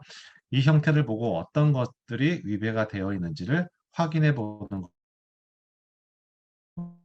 것이 중요하다고 할 수가 있겠습니다. 또한 등분산성과 이분산성에 관련된 부분, 독립성을 확인하는 것은 다윈 왓슨의 통계량을 가지고 확인할 수가 있는 것이죠. 또한 정규성에 관련된 부분 확인하도록 합니다. 자, 다중공정성은 굉장히 중요해요. 특히 다중회귀 분석에 있어서요. 다중회귀 분석에 관련된 정의 문제, 그다음에 어떤 것으로 확인할 수가 있다. 이 값이 특정 값 이상 이하에 따라서 다중공정성의 존재 의무를 파악해 볼 수 있다는 것도 출제 포인트입니다. 또한 해결 방안들이 있어요. 자, 이와 같은 것들 우리 시험 문제에 출제될 가능성이 높다라고 할 수가 있겠습니다. 자, 물론 다 설명드릴 수가 없지만 우리 요 파트는 꼭 기억하자고요. 우리 얼마 전에 실시됐던 ADP 문제에서 출제됐던 문제라고 할 수가 있겠습니다. 즉, 해당되는 F값의 의미라는 것은 결국에는 회귀 변동과 오차 변동의 비라고 할 수가 있겠습니다. 그거의 자유도를 나누는 걸 각각 MSR과 MSE라고 하는데 이 값이 크다는 거, F값이 크다는 걸 뭘 의미할까요? 바로 이 비율이 커진다는 걸 의미합니다. 그죠? 요 비율보다 이 비율이 커지다는 걸 의미하잖아요. 그러면 F값이 크다는 건 점점 기울기가 위로 올라간다라고 생각하시면 되겠죠. 0에서 멀어진다는 건 뭘까요? 회귀계수가 적어도 0이 아니다라고 하게 되는 것이죠. 그런데 우리 시험 문제에서 여러분 포인트가 있는데요. 바로 여기 회귀 변동의 불편 추정량은 MSR이고 오차의 불편 추정량은 MSE라고 할 수가 있는데 이걸 서로 반대로 해석하기 위해서 오답 고르는 문제가 요번에 ADP 문제 출제가 됐습니다. 따라서 이와 같은 유형의 문제 출제 가능성이 높아요. 자, 여기 나와 있는 분류 모형의 변선택 방법은 이 과목에서 등장합니다. 그때 언급해 드리도록 하고 여기서 등장해도 이상할 것이 없지만 이 과목에서 주력이기 때문에 그때 더 설명드리도록 합니다. 자, 다음은 로지스틱 회귀 분석인데요. 로지스틱 회귀 분석은 일반적인 회귀 분석과 차이점이 출제 포인트입니다. 서로 회귀 모형의 유의성 검증하는 방법도 다르고요. 이 차이점을 구분하도록 합니다. 로지스틱 회귀 모형은 곡선의 모형입니다. 따라서 일반 회귀 분석과 회귀 개수 해석할 때가 굉장히 어렵다고 할 수가 있겠죠. 그래서 이와 같은 곡선의 모형을 직선의 모형을 바꿔주는 걸 로짓 변환이라고 하게 됩니다. 자, 로짓 변환 굉장히 중요하죠. 자, 로짓 변환이라는 것은 로지스트 회귀 모형에다가 뭘 한다? 보즈와 로그 변환을 해주는 것이 로짓 변환입니다. 그래서 로짓 변환을 물어보는 문제가 출제될 수가 있습니다. 자, 또 하나 대표적인 로지스트 회귀 모형을 딴 모형은 시그모이드 함수라고 하게 되죠. 그런데 얘는 회귀개수 베타1이 양수일 때 S 모양이 되고 베타1이 0보다 작을 때 역 S자 모형이라고 할 수가 있겠습니다. 자, 이와 같은 것을 출제 포인트라고 할 수가 있겠습니다. 여러분이 한 가지 유념하셔야 될 것이 있는데요. 자, 우리는 특정 기법마다 문제가 집중해서 출제되지 않습니다. 회귀 분석에서 한 문제, 또는 로지스트 회귀 분석에서 한 문제. 따라서 가장 특징적인 부분을 이해만 하더라도 득점할 수 있는 문제가 출제된다라고 할 수가 있겠습니다. 따라서 간단하게 이렇게 이 기법에 관련된 특징만 확인하고 가도 충분하다는 말씀 드리도록 합니다. 자, 이와 같은 로지스트 회귀 개수 해석하는 방법은 결국에는 로직 변화를 하게 되면 y 값이 결국에는 오즈의 변화량을 의미를 합니다. 결국 오즈. 그다음에 제가 좀 전에 말씀드렸던 로지스틱 회귀 분석과 일반 회귀 분석의 구분하는 부품은 출제할 수가 있습니다. 말 그대로 로지스틱 회귀 분석에 관련된 설명 중 틀린 것은 이거 설명하고 해당되는 일반 회귀 분석의 내용이 들어가게 되는 오답 보기라고 생각하시면 되겠습니다. 자, 다음은 의사결정 나무예요. 자, 여기 가장 근간이 되는 개념은 항상 카테고리 개념은 항상 오버피팅입니다. 그죠? 오버피팅을 우리는 피하기 위해서 결국에는 바이어스와 베리언스의 특징을 바이어스와 베리언스의 개념을 통해서 우리는 오버피팅을 설명하게 되고 이걸 피하기 위해서 결국에는 하이퍼 파라미터를 적용해서 모델의 복잡도를 떨어뜨린다라고 할 수가 있겠죠. 의사결정 나무도 가장 모델의 복잡도가 높을 때를 풀트리라고 하게 되죠. 그죠? 자, 이와 같은 개념, 즉 바로 가르치기와 정지규칙, 모형의 복잡도를 떨어뜨릴 수 있는 개념 문제가 등장할 수가 있겠습니다. 또한 의사결정 나무는 두 개로 쪼개서 가지 분할을 한다라고 할 수가 있겠죠. 즉, 가지 분할을 하게 되는 기준, 순수도라는 개념이 등장할 수가 있습니다. 하지만 의사결정 나무에서는 순수도를 측정하는 지표는 없고 불순도를 측정하는 지표만 있는 것이죠. 바로 대표적인 불순도 측정 지표를 이해하는 것이 중요합니다. 자, 보시면 의사결정 나무에 순수도라는 개념 등장한다라고 할 수가 있고 그래서 모형의 복잡도를 떨어뜨리기 위해서 가르치기와 정규 규칙은 반드시 출제된다라고 할 수가 있겠습니다. 그런데 해당되는 타켓 변수가 이산역일 경우 분류나무, 연속형인 경우 우리는 회귀나무로 구분하게 되는데 각각의 타켓 변수에 따라서 불순도를 구분하는 부분이 다릅니다. 그죠? 자, 이게 출제 포인트고 서로 간에 반대로 오답보기 고른 형태가 출제될 수도 있고 분류나무를 물어보는 불순도 측정 지표가 출제될 수도 있습니다. 또한 진위값을 물어보는 계산 문제가 출제될 수가 있죠. 이와 같은 특정 1에서 특정 범주의 비율의 제곱을 빼주는 값 형태로 출제될 수가 있습니다. 어쨌든 간에 가지분할이라는 것은 가지분할을 하는 밑으로 가면 갈수록 우리는 불순도가 작아지는 방향 또는 순수도가 증가하는 방향으로 가지분할을 한다라고 할 수가 있겠죠. 자, 이와 같은 개념을 갖고 있습니다. 또 하나, 제가 보기에는 이산형 목표 변수와 연속형 목표 변수를 구분하게 되는데요. 우리 알고리즘이 출제될 수가 있습니다. 자, 카트라는 것은 이산형일 때 진입값과 분산 감소량을 이용해서 각각 적용되는 알고리즘을 하고 물어볼 수가 있지만 또 한편으로는 케이드와 카트를 구분하는 특징 구분이 갖고 있어요. KD는요, 다지 분할을 합니다. 한 개에서 두 개로 쪼개는 게 것이 아니라 세 개, 네 개로 쪼개지는 것이 KD의 특징이고요. 카트는 두 개로 쪼개지는 이진 분류를 하는 특징을 갖고 있어요. 자, 이렇게 설명을 하면서 결국에는 각각의 알고리즘을 물어보는 문제가 출제가 한다라고 예상해 볼 수가 있겠습니다. 자, 모든 분석 기법의 장단점은 중요한데요. 의사결정나무의 특징은 바로 비모호적 모형의 특징을 갖고 있습니다. 자, 인공신경망은 키워드별로만 확인해 보도록 합니다. 상당히 많기 때문에요.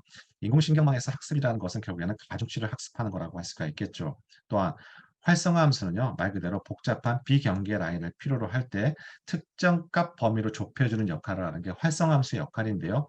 여러분이 기억해야 할 네 가지 활성화 함수가 있습니다. 첫 번째는 시그모이드 함수가 있습니다.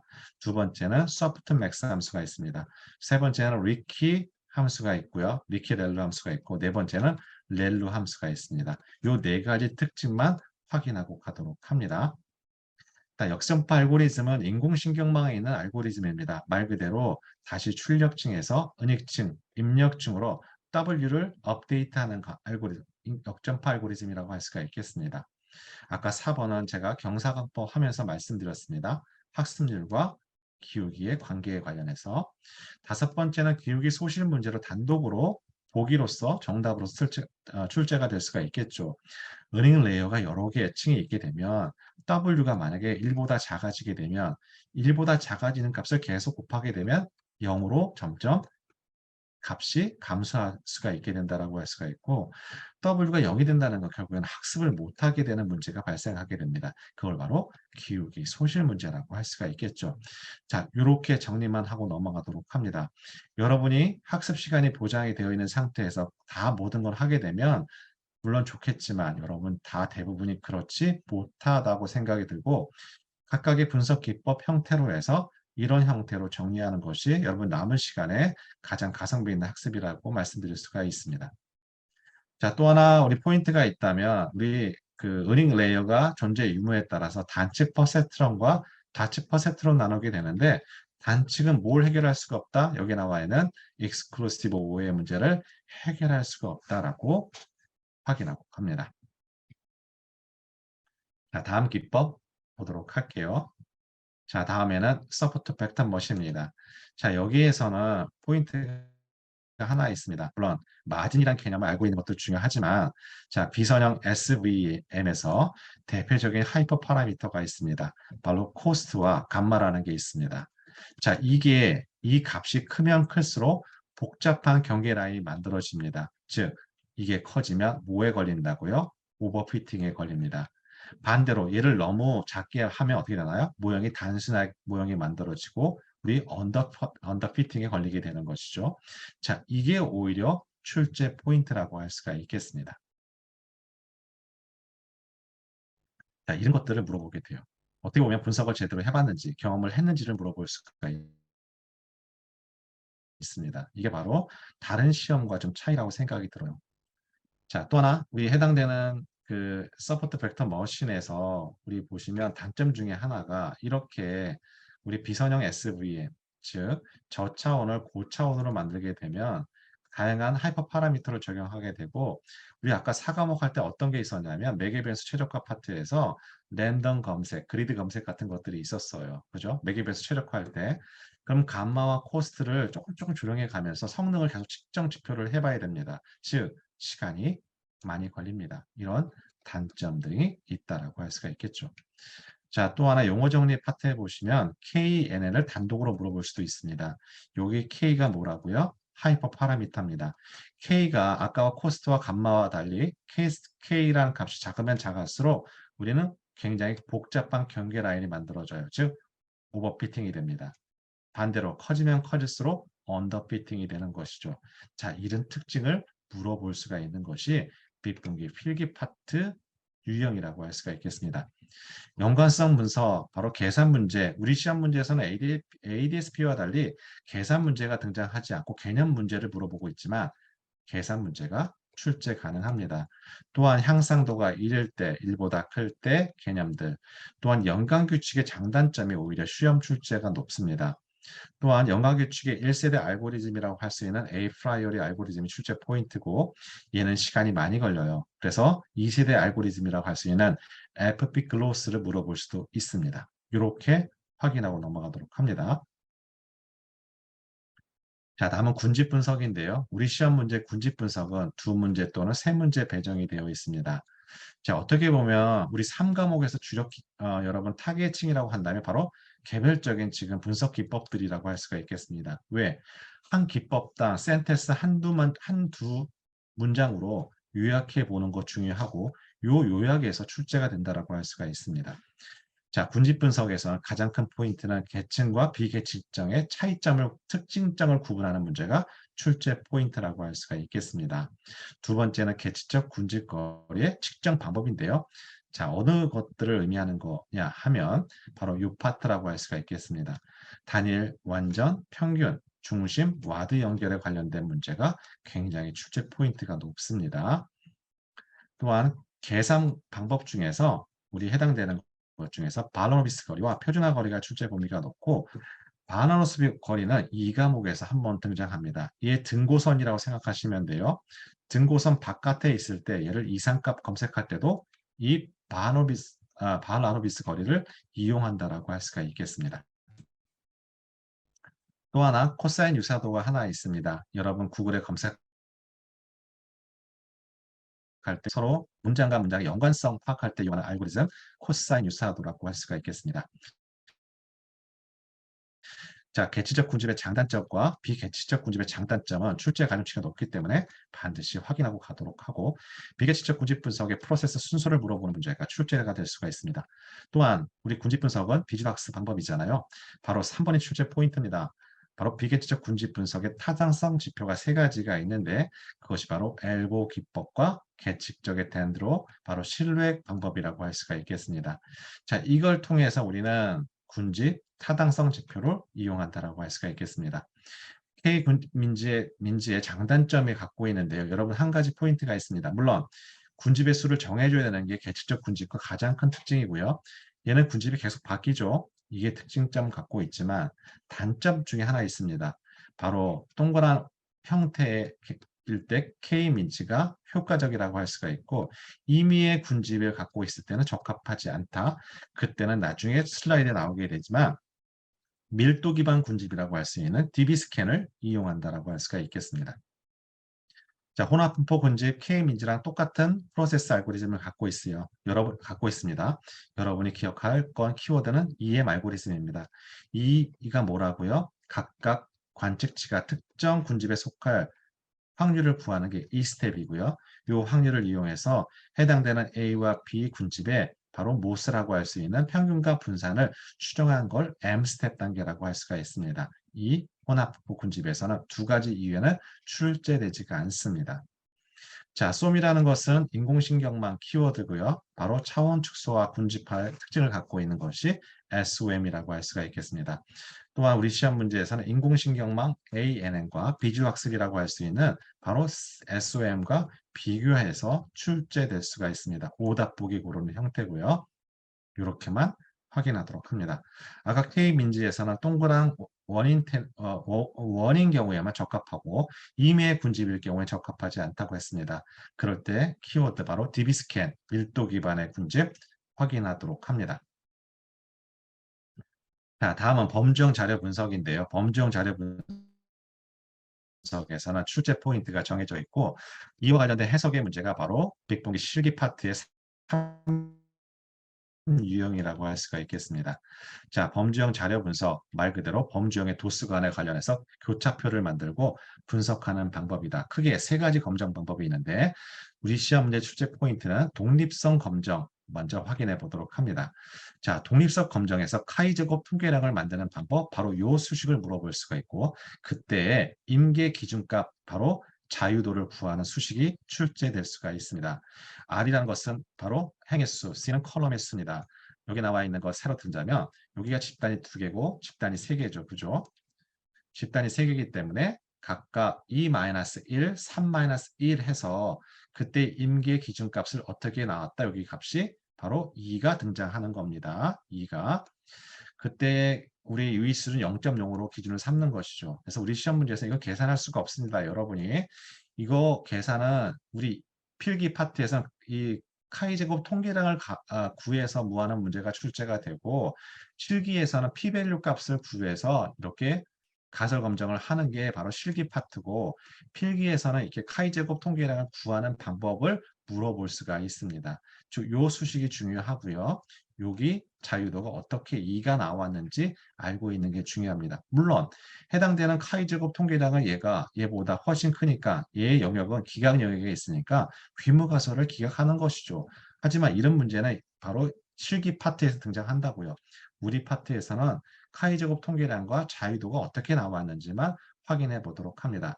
또한 독립성 검정이라는 건 간단히 말하면 행과 열, 이 두 집단의 독립인지 아닌지를 물어보는 것이 독립성 검정이고요.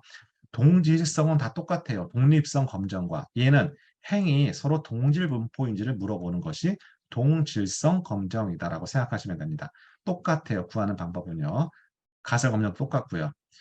그 다음에 적합성 검정은 집단이 한 개예요. 자, 동일 비율을 갖고 있느냐, 어떤 특정 비율을 갖고 있느냐, 강낭콩 생각하시면 됩니다. 이 집단이 9.3.3 대 1을 갖고 있는 강낭콩인지를 생각하시는 거, 그게 적합성 검정인데요. 걔는 구하는 이 카이제곱 통계량 하는 방식이 다릅니다. 위에서 얘기했던 독립성과 동질성과 달라요. 바로 얘는 이렇게 특정 집단, 한 개 집단이 다섯 개 카테고리로 나눠져 있기 때문에 그때 인계값, 기준값 구할 때는 5-1이 되는 거예요. 위에 독립성과 동질성은 어떻게 나와 있죠? R-1 또는 C-1이었다면 얘는 이렇게만 구해지게 되고 카이제곱 값도 이렇게 만들어지게 됩니다. 요거만 확인해 보면 되고 나머지는 다 의미가 없습니다. 필요 없습니다. 자, 다음은 다별량 분석 파트로 갈게요. 자, 이 과목은 우리 이 과목이 주력 과목입니다. 그때 PCA 설명드리도록 합니다. 자, 여기서 그냥 확인만 하도록 하고 여러분 다별량 분석에서 다항회귀와 다중회귀는 구분하셔야 됩니다. 다중회귀는 차수가 증가하는 거예요. 아까 우리 회귀 분석할 때 어떻게 했나요? 선형성 위배했을 때는 X제곱항을 추구합니다. 이 분석을 다항회귀라고 하는 겁니다. 기억해 두도록 합니다. 자, 바로 여기에서 우리 아까 데이터 마이닝의 분석 모형 구축, 머신러닝의 분석 모형 구축, 통계 기반의 분석 모형 구축할 때 통계 분석 모형의 구축은 바로 여기가 주력 포인트입니다. 자, 로리스트 회귀 분석 개념 정의하도록 하고 분산 분석도 마찬가지입니다. 또한 정주상가 분석이라는 개념, 우리 시험 문제 출제될 수가 있습니다. 빅본기 필기는요, 이렇듯 해당되는 기법을 물어보는 정의 문제가 출제되고 있어요. 또한 공분산 분석은 이미 한 번 출제가 됐습니다. 그런데 여러분 이런 개념들 어떻게 잡는다? 사례를 통해서 여러분 개념 잡으면 됩니다. 예를 들자면 공분산 분석의 대표적인 사례가 뭐냐면 특정 외생 변수를 통제 변수로 하고 바로 만든 분산 분석이 공분산 분석인데 자, 독립을 우리 흡연, 비흡연으로 구분하고 종속 변수를 우리 총 콜레스테롤 양으로 구분하게 됩니다. 차이가 있는지 없는지. 그 다음에 외생 변수를 우리 연령으로 찾게 됩니다. 연령이라는 것은 말 그대로 구간 척도 이상이 되는 것이죠. 독립 변수는 범주형 자료입니다. 종속 변수요 구간 척도예요. 요 타입이 바로 공분산 분석입니다. 그런데 이 연령이라는 거 어디 영향을 줄 수 있어요? 종속 변수에 영향을 줄 수 있는 거예요. 그래서 얘를 통제하고 이 둘 간의 관계를 파악해 보는 거 뭐라고요? 바로 공문산 분석이라고 할 수 있는 앙코바라고 할 수가 있겠습니다. 그래서 우리 시험 문제 이게 한번 출제가 됐습니다. 바로 요 척도가 요대로 들어갔는지를 물어보는 문제라고 할 수가 있겠죠. 자, 이런 시험 문제가 갖고 있습니다.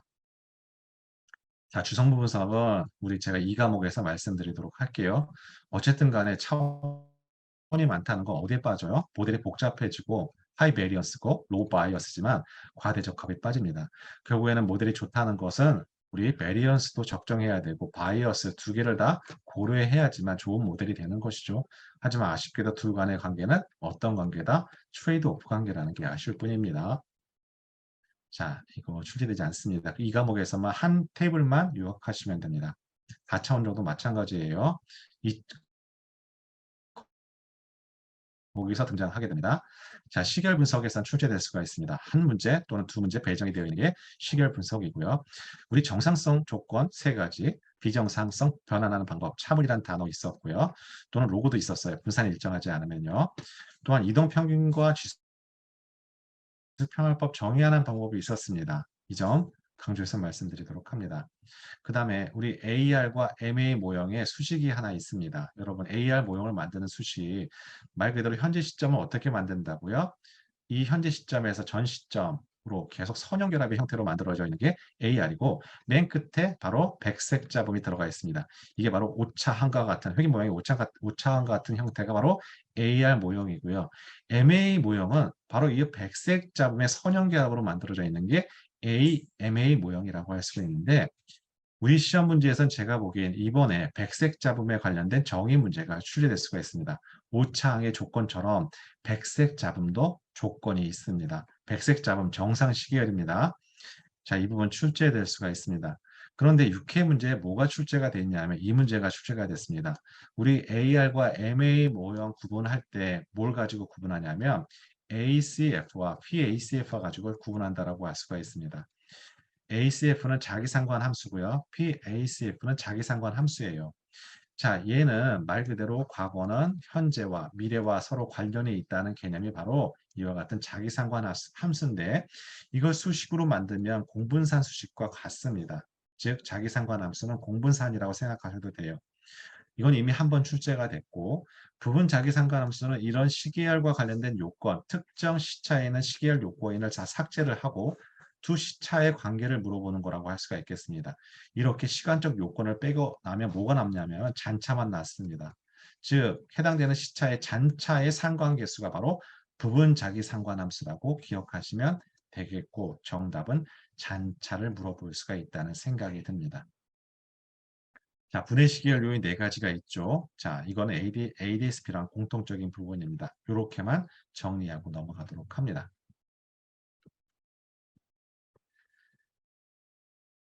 자, 그 다음에 베이지 분류 모형인데요. 베이지 분류는 제가 내일 파일 공유했던 내용들만 여러분 확인 부탁드리도록 합니다. 요 수식을 관련된 부분이라고 할 수가 있고 계산 문제가 등장할 수가 있습니다.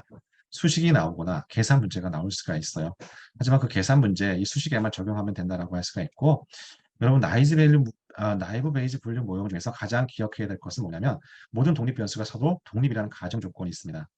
우리 두 달 전에 바로 ADP 문제에서 이 조건부 독립성에 관련된 문제가 단답형 문제로 출제가 됐습니다. 서술형 문제로 출제가 됐어요. 따라서 여러분 나이브 베이지 분류 모형에서 조건이 하나 있는데 이 조건을 확인하도록 합니다. 또 계산 문제 하고요. 자, 그다음 파트는 딥러닝 파트인데요. 시험 문제 우리 한 문제는 반드시 배정되고 한 문제 또는 두 문제는 이 파트에서 등장을 하게 됩니다. 자, 간단하게 말씀드리면 우리 딥러닝 알고리즘의 합성곡 신경망에 있습니다. 자, 이 포티에서 여러분 기억하셔야 될 것은 이런 아키텍트 구조를 갖고 있는데 합성곡 은익객 중에서 어떤 현상들이 이루어지는지 아는 게 중요합니다. 특히 필터를 계산하는 문제가 출제가 되고요. 또한 각각의 우리 CNN에 들어가는 용어가 등장합니다. 어떤 것들이 있냐면 보시면 자, 패딩의 역할, 그 다음에 스트라이딩의 역할을 물어볼 수가 있고 좀 전에 제가 말씀드렸던 CNN 피처맵 계산하는 문제가 2번 정도 출제될 수가 있습니다. 자, 이 수식을 이용해서 우리 스트라이드와 패딩이 부여졌을 때 계산 문제가 출제가 될 수가 있습니다. 자, 두 번째는 RNN 알고리즘입니다. 해당되는 아키텍트를 항상 물어보게 됩니다. 그래서 RNN이라는 것은 한 번 이용했던 기억을 다시 한번 이용하기 때문에 기울기 소신 문제가 발생할 수가 있다는 특징을 갖고 있고, 자, 이와 같은 RNN과 관련된 딥러닝 알고리즘은 어느 때 많이 이용이 된다? 서로 시계열과 관련된 연관성을 이고 있는 데이터일 때 많이 이용이 되는 것이 바로 RNN 알고리즘이라고 할 수가 있겠습니다. 그 다음에 또 하나의 알고리즘 바로 오토 인코더라고 할 수가 있는데요. 오토 인코더는 크게 인코더와 디코더로 구분됩니다. 입력 벡터가 있으면 그걸 축소를 하게 되는 걸 인코더로 하게 되고 다시 원래에 복원하는 걸 디코더라고 하게 되죠. 어쨌든 간에 해당되는 딥러닝 알고리즘은 해당되는 각각의 구조와 관련된 문제가 여러분 출제되고 있다라고 할 수가 있겠습니다. 자, 또 다음 파트, 비정형 데이터 파트 넘어가도록 할게요. 자, 비정형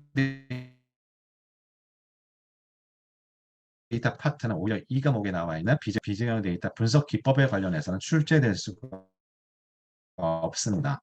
자, 그래서 이 과목에서 그때 말씀드리도록 합니다. 여러분이 아셔야 될 것은 텍스트 마이닝의 4가지 기능 정도만 확인하도록 하고 텍스트 분석과 여러분 요즘 유행하는 챗GPT 차이점이라고 한다면 텍스트 마이닝이라는 것은 일반적인 텍스트 데이터를 통해서 이렇게 이런 특징을 잡아내는 것이 텍스트 마이닝이라고 한다면 우리 그 챗GPT라고 한다면 여러분 자연어 처리를 하게 된다라고 할 수가 있겠습니다. 자연어 처리라는 것은 말 그대로 해당되는 컴퓨터가 인간의 언어를 인식할 수 있도록 학습하는 방법이 바로 자연어 처리라고 할 수가 있겠죠. 따라서 쓰는 목적이 서로 달라요. 하지만 전처리 방법이 서로 비슷하기 때문에 이 과목에서 다시 한번 말씀드리도록 합니다. 자, 앙상블 기법 반드시 출제가 되죠. 한 문제 또는 두 문제 배정이 돼 있고 바로 배깅과 부스팅, 랜덤 포레스트 중에서 반드시 출제가 됩니다. 차이점을 구분하는 문제가 출제된다라고 할 수가 있겠습니다. 자, 다음 비모스 통계는 우리 넘어가도록 합니다. 여기서 출제되지 않습니다.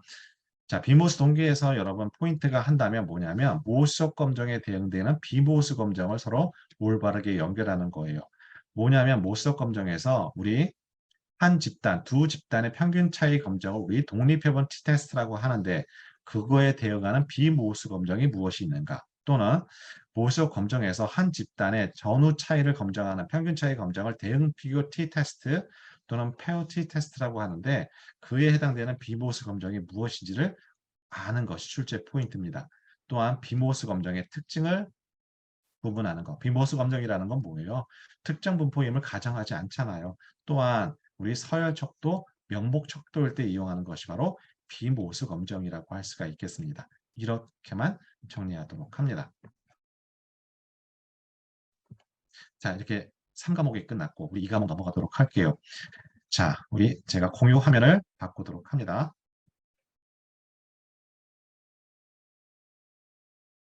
자, 이 과목 굉장히 호불호가 많이 갈리는 과목이고요. 수리 과목, 즉 계산 문제가 등장한다라고 할 수가 있겠습니다. 따라서 계산 문제가 출제 포인트고 이 과목이 갖고 있는 색깔이 있습니다. 자, 그 부분 중심으로 해서 말씀드리도록 합니다. 자, 데이터 정제는 데이터 전처리를 의미합니다. 따라서 1과목에 데이터 전처리 파트와 2과목에 데이터 전처리가 있는데요. 2과목이 주력 과목이고 따라서 1과목에서도 데이터 전처리 4가지 카테고리 구분하는 문제가 출제가 될 수가 있습니다. 또한 실기 파트에서 1유형이라고 할 수가 있고 반드시 출제가 됩니다. 실기에서도. 또한 이 유형에서 여러분은 각각 이와 같은 데이터 정제와 변환 등을 실제 해보시게 됩니다. 따라서 여기 나와 있는 4가지 카테고리 테이블은 상당히 중요합니다. 왜? 1과목, 2과목, 실기도 다 연계되어 있다고 할 수가 있겠습니다. 자, 이 부분 강조해서 말씀드리도록 할게요. 결칙체 유형 중에서 우리 구분이 중요합니다. 한 번도 출제된 적이 없어요. 그건 이번 차시에 나올 가능성이 많습니다. MCAR, MAR 또는 NMAR 구분하는 문제 출제 포인트입니다. 자, 나머지는 출제되지 않습니다. 자, 이상치 탐지 방법 중에서 우리 시험 문제는 시각화 방법, 상자 그림이 가장 중요합니다. 제가 말씀드렸듯이 1과목, 4과목 득점부호, 합격자 득점부호 보게 되면 상자 그림을 4개를 그릴 수가 있는데 자, 1과목의 득점도 높고 4과목의 득점도 높습니다. 다른 2과목과 3과목에 비해서 더 두드러진 특징은 2과목과 3과목 상자 그림이 훨씬 커요. 편차가 굉장히 많다는 겁니다. 하지만 1과목과 4과목은 편차가 상자 그림이 작습니다. 편차가 작다는 걸 의미하죠. 그래서 1과목과 4과목이 주력이라고 할 수가 있겠습니다. 자, 여기 나와 있는 설명 강조도 말씀드리도록 합니다. 중요해요. 자, 표준화도 있고 여러 가지 방법도 있지만 실제 시험 문제 출제 범위는 낮습니다. 여러분 바하라비스 거리 꼭 기억해 두시기 바랍니다. 등고선이라고 생각하시면 돼요. 예, 이상치 탐색할 때도 이용합니다.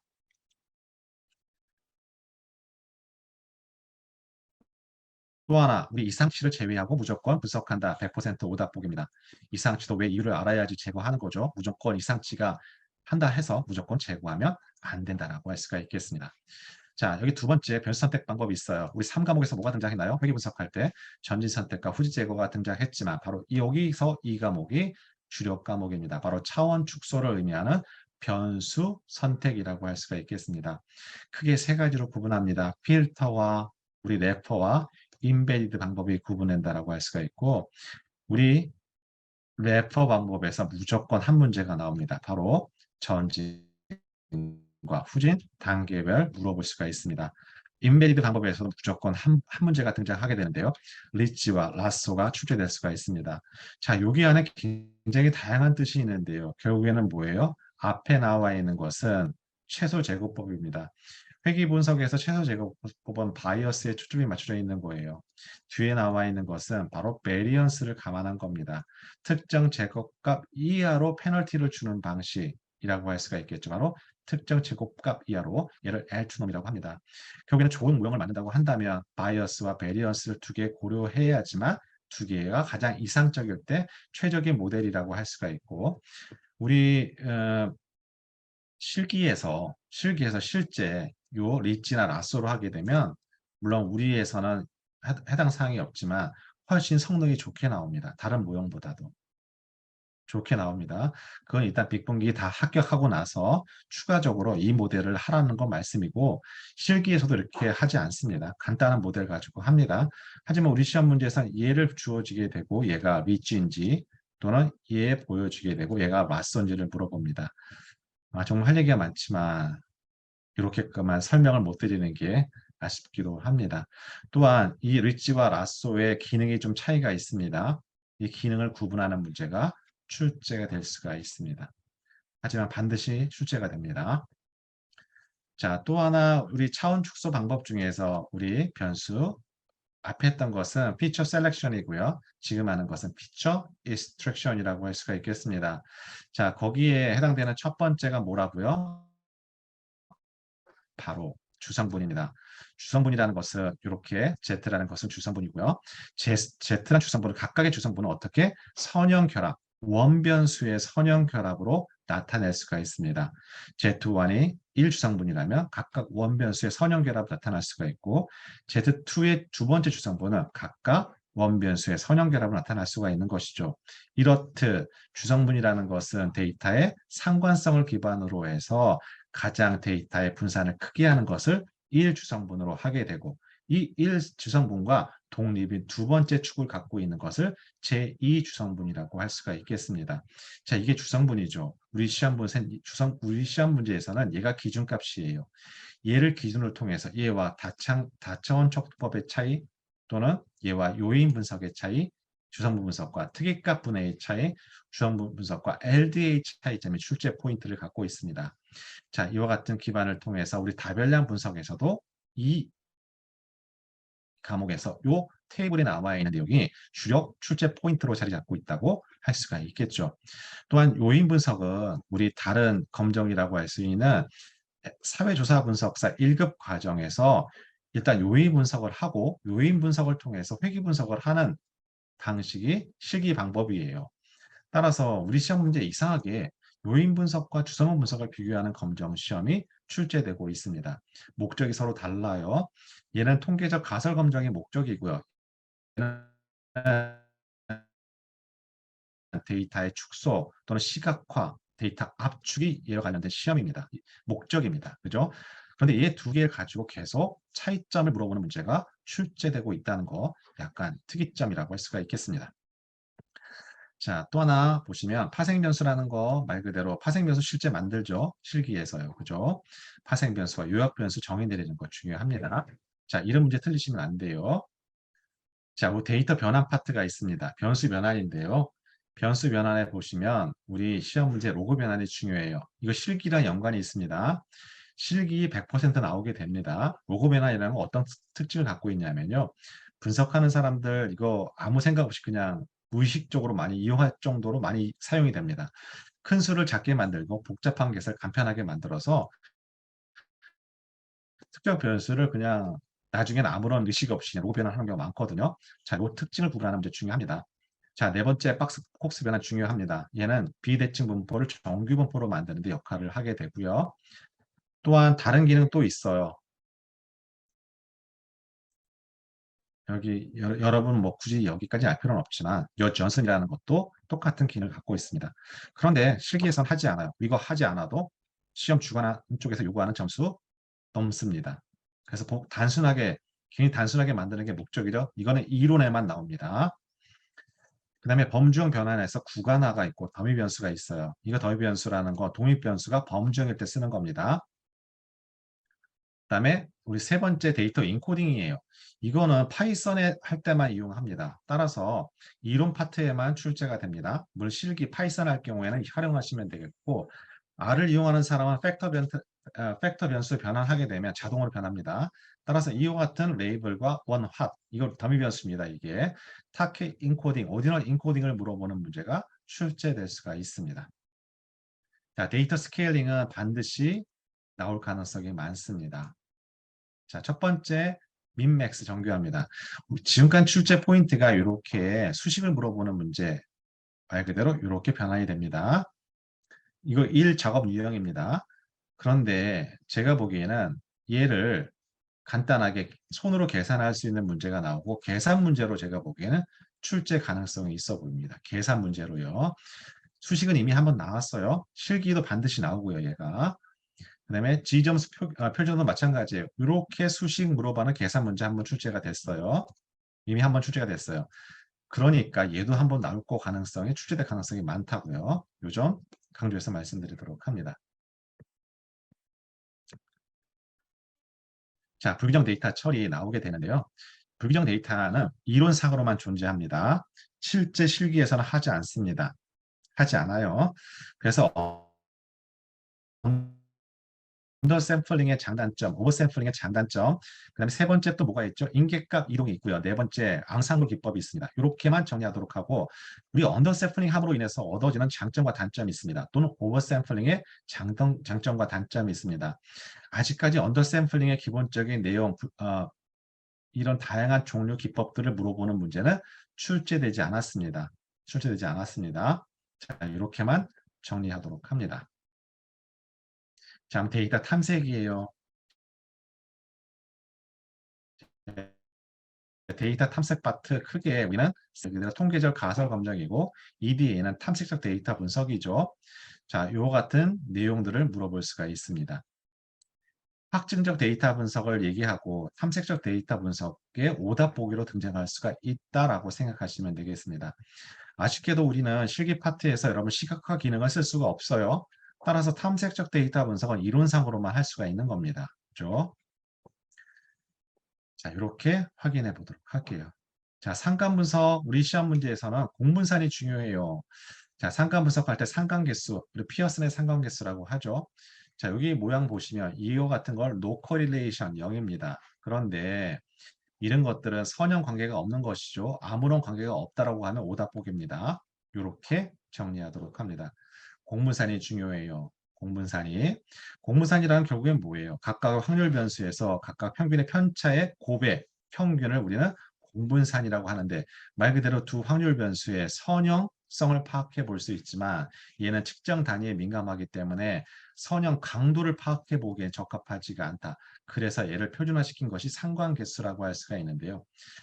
그런데 얘 공문사는 서로 독립이면 반드시 공문사는 0이지만 반대의 경우는 성립하지 않는다는 거 꼭 확인해 두기. 또한 그동안에 우리 시험 문제에서는요, 각각 기대값과 분산의 성질을 이용한 계산 문제가 출제가 됐다는 걸 생각한다면 공분산의 성질도 제가 보기엔 나와도 이상할 것이 하나도 없다라고 할 수가 있겠습니다. 이게 여러분이 이 과목과 상과목, 이 과목이 어려워하는 거라고 할 수가 있겠습니다.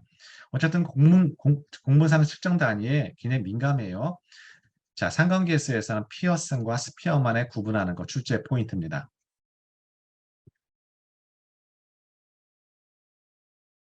다음 기초통계량인데요.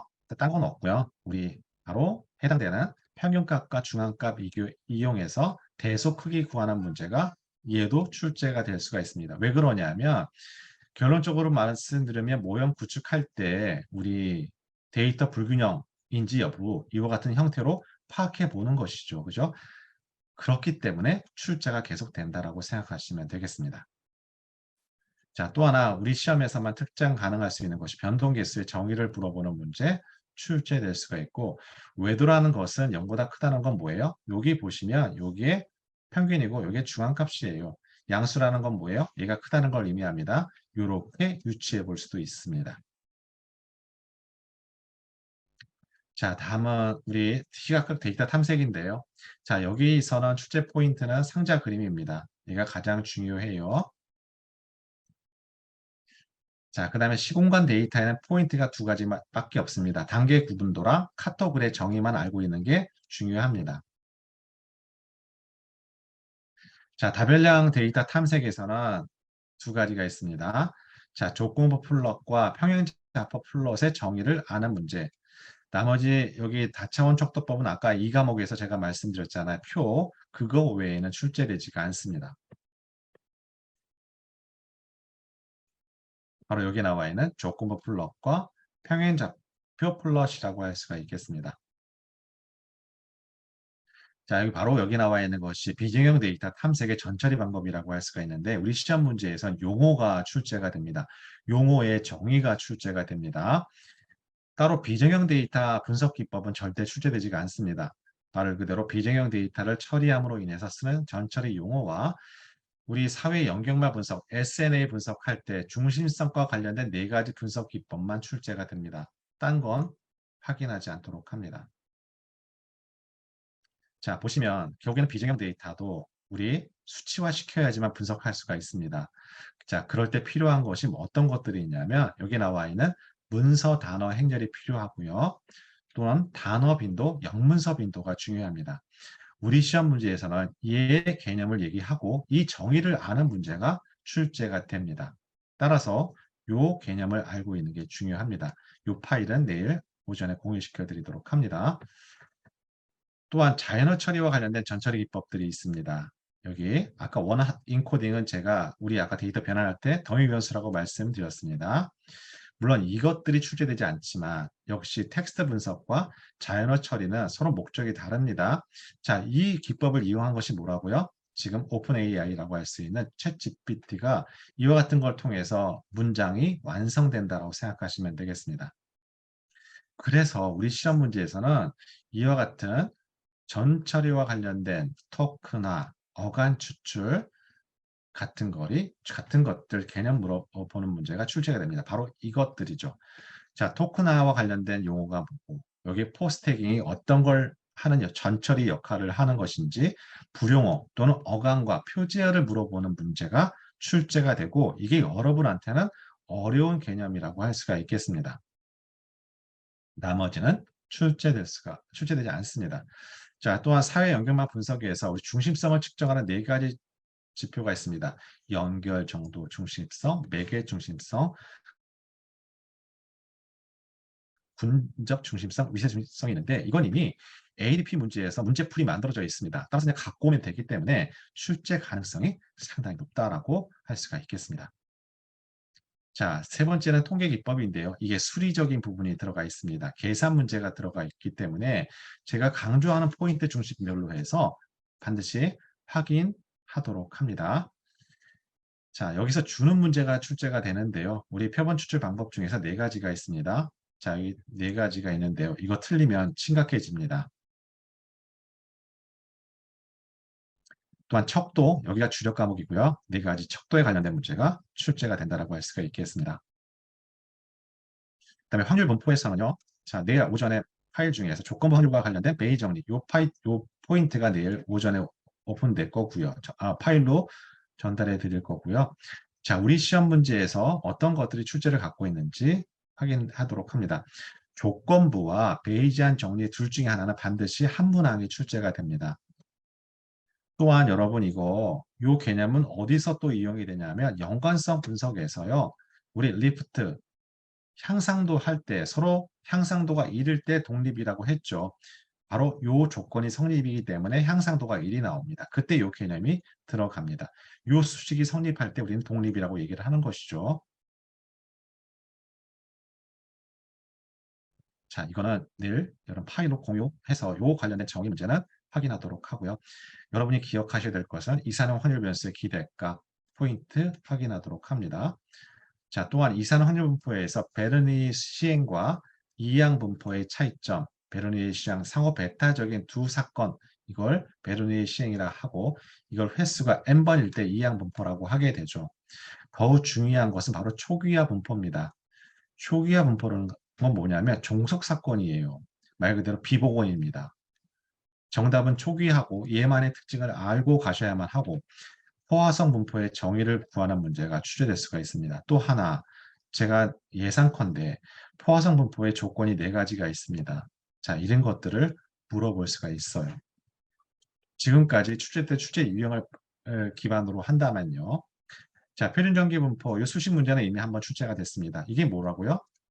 표준 변환할 때 아까 우리 데이터 변환할 때 한번 언급을 했죠. 그죠? 자, 그렇게 이해하시면 됩니다.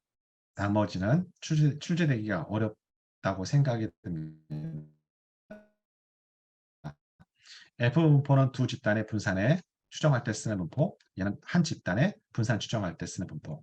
바로 여기가 우리 빅보기만의 특징적인 부분입니다. 특정 확률 변수 주어지게 되고 기대값 구하고 분산 구하라는 문제가 출제가 되고 있습니다. 자, 이런 문제는 바로 여러분 사회조사 분석사 패턴과 아주 똑같아요. 그쪽 필기 문제랑 일급 문제랑 자, 똑같습니다. 하지만 출제 유형은 그래서 공분사도 나올 수 있다고 생각이 듭니다. 바로 이런 문항이죠. 그런데 한 번 신경 쓰면 여러분 짧은 시간 내에 득점하실 수가 있습니다. 자, 다음 표본 풀에서는 중심극한 이런 극한 종류만 정리하도록 합니다. 딴 건 출제될 수가 없습니다. 그다음에 우리 바람직한 우리 추정량 네 가지가 있습니다. 네 가지. 아까 제가 분산 회귀 분석할 때 분산 분석표 설명하면서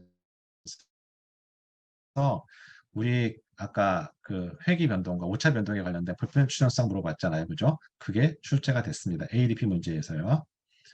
자, 딴 건 필요 없고 우리 구간 추정에서 우리 모평균의 신뢰 구하는 문제가 출제가 될 수가 있습니다.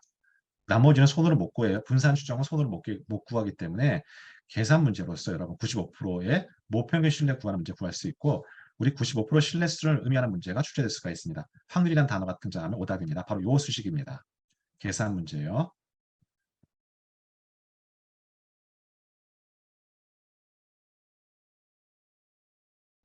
그다음에 가설 검정에서는 오류가 포인트입니다. 오류에서 1종 오류와 2종 오류 또는 1-베타와 관련된 오류가 출제가 될 수가 있습니다.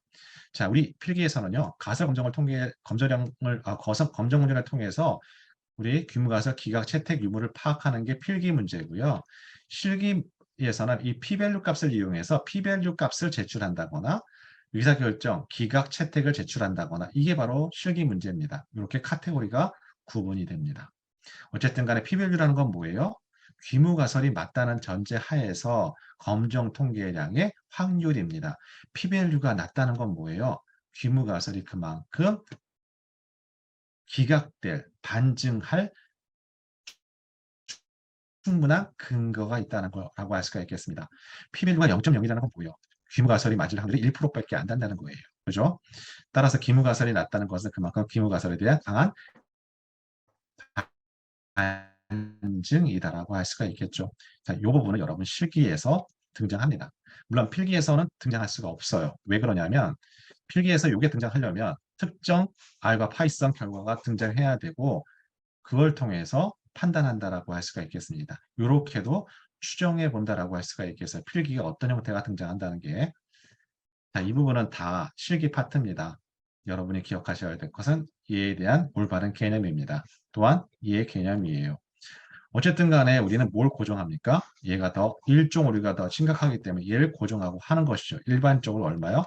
5% 정도 고정하고 하는 것이죠. 어쨌든 간에 둘 간의 트레이드오프 관계입니다. 이런 관계를 물어볼 수가 있습니다.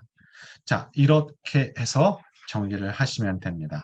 가급적이면 여러분 너무 디테일하게 하시지 말고 지금처럼 해당되는 출제 포인트 별표를 출력해서 거기에다 다 몰아서 가능하면 요약하시도록 합니다. 어쨌든 간에 너무 시간에 임박해서 이렇게 그 요약 정리를 한다는 점 다시 한번 양해 구하도록 하고 우리 다음 일정 실기 파트 여러분 필기 합격하시면 실기 파트는 가능하다면 충분하게 여유를 두고 진행을 하도록 하겠습니다. 자, 여러분 따뜻하게 2시간 수고 많이 하셨고요. 세상보다 조금 더 딱 2시간 걸렸네요. 그죠?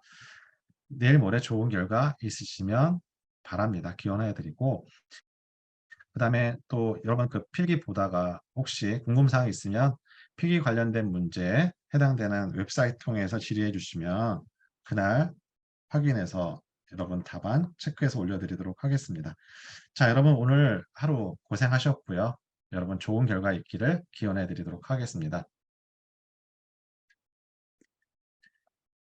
자, 감사합니다. 이 질의사항을 하게 되면 또 식당을 하게 되면 질의사항을 일단 올려주시겠어요? 네. 오늘 다 못하더라도 여러분 질의사항에서 여기 그 남겨주시면 그 사항에 대해서 여러분 또 답변을 드리도록 하겠습니다.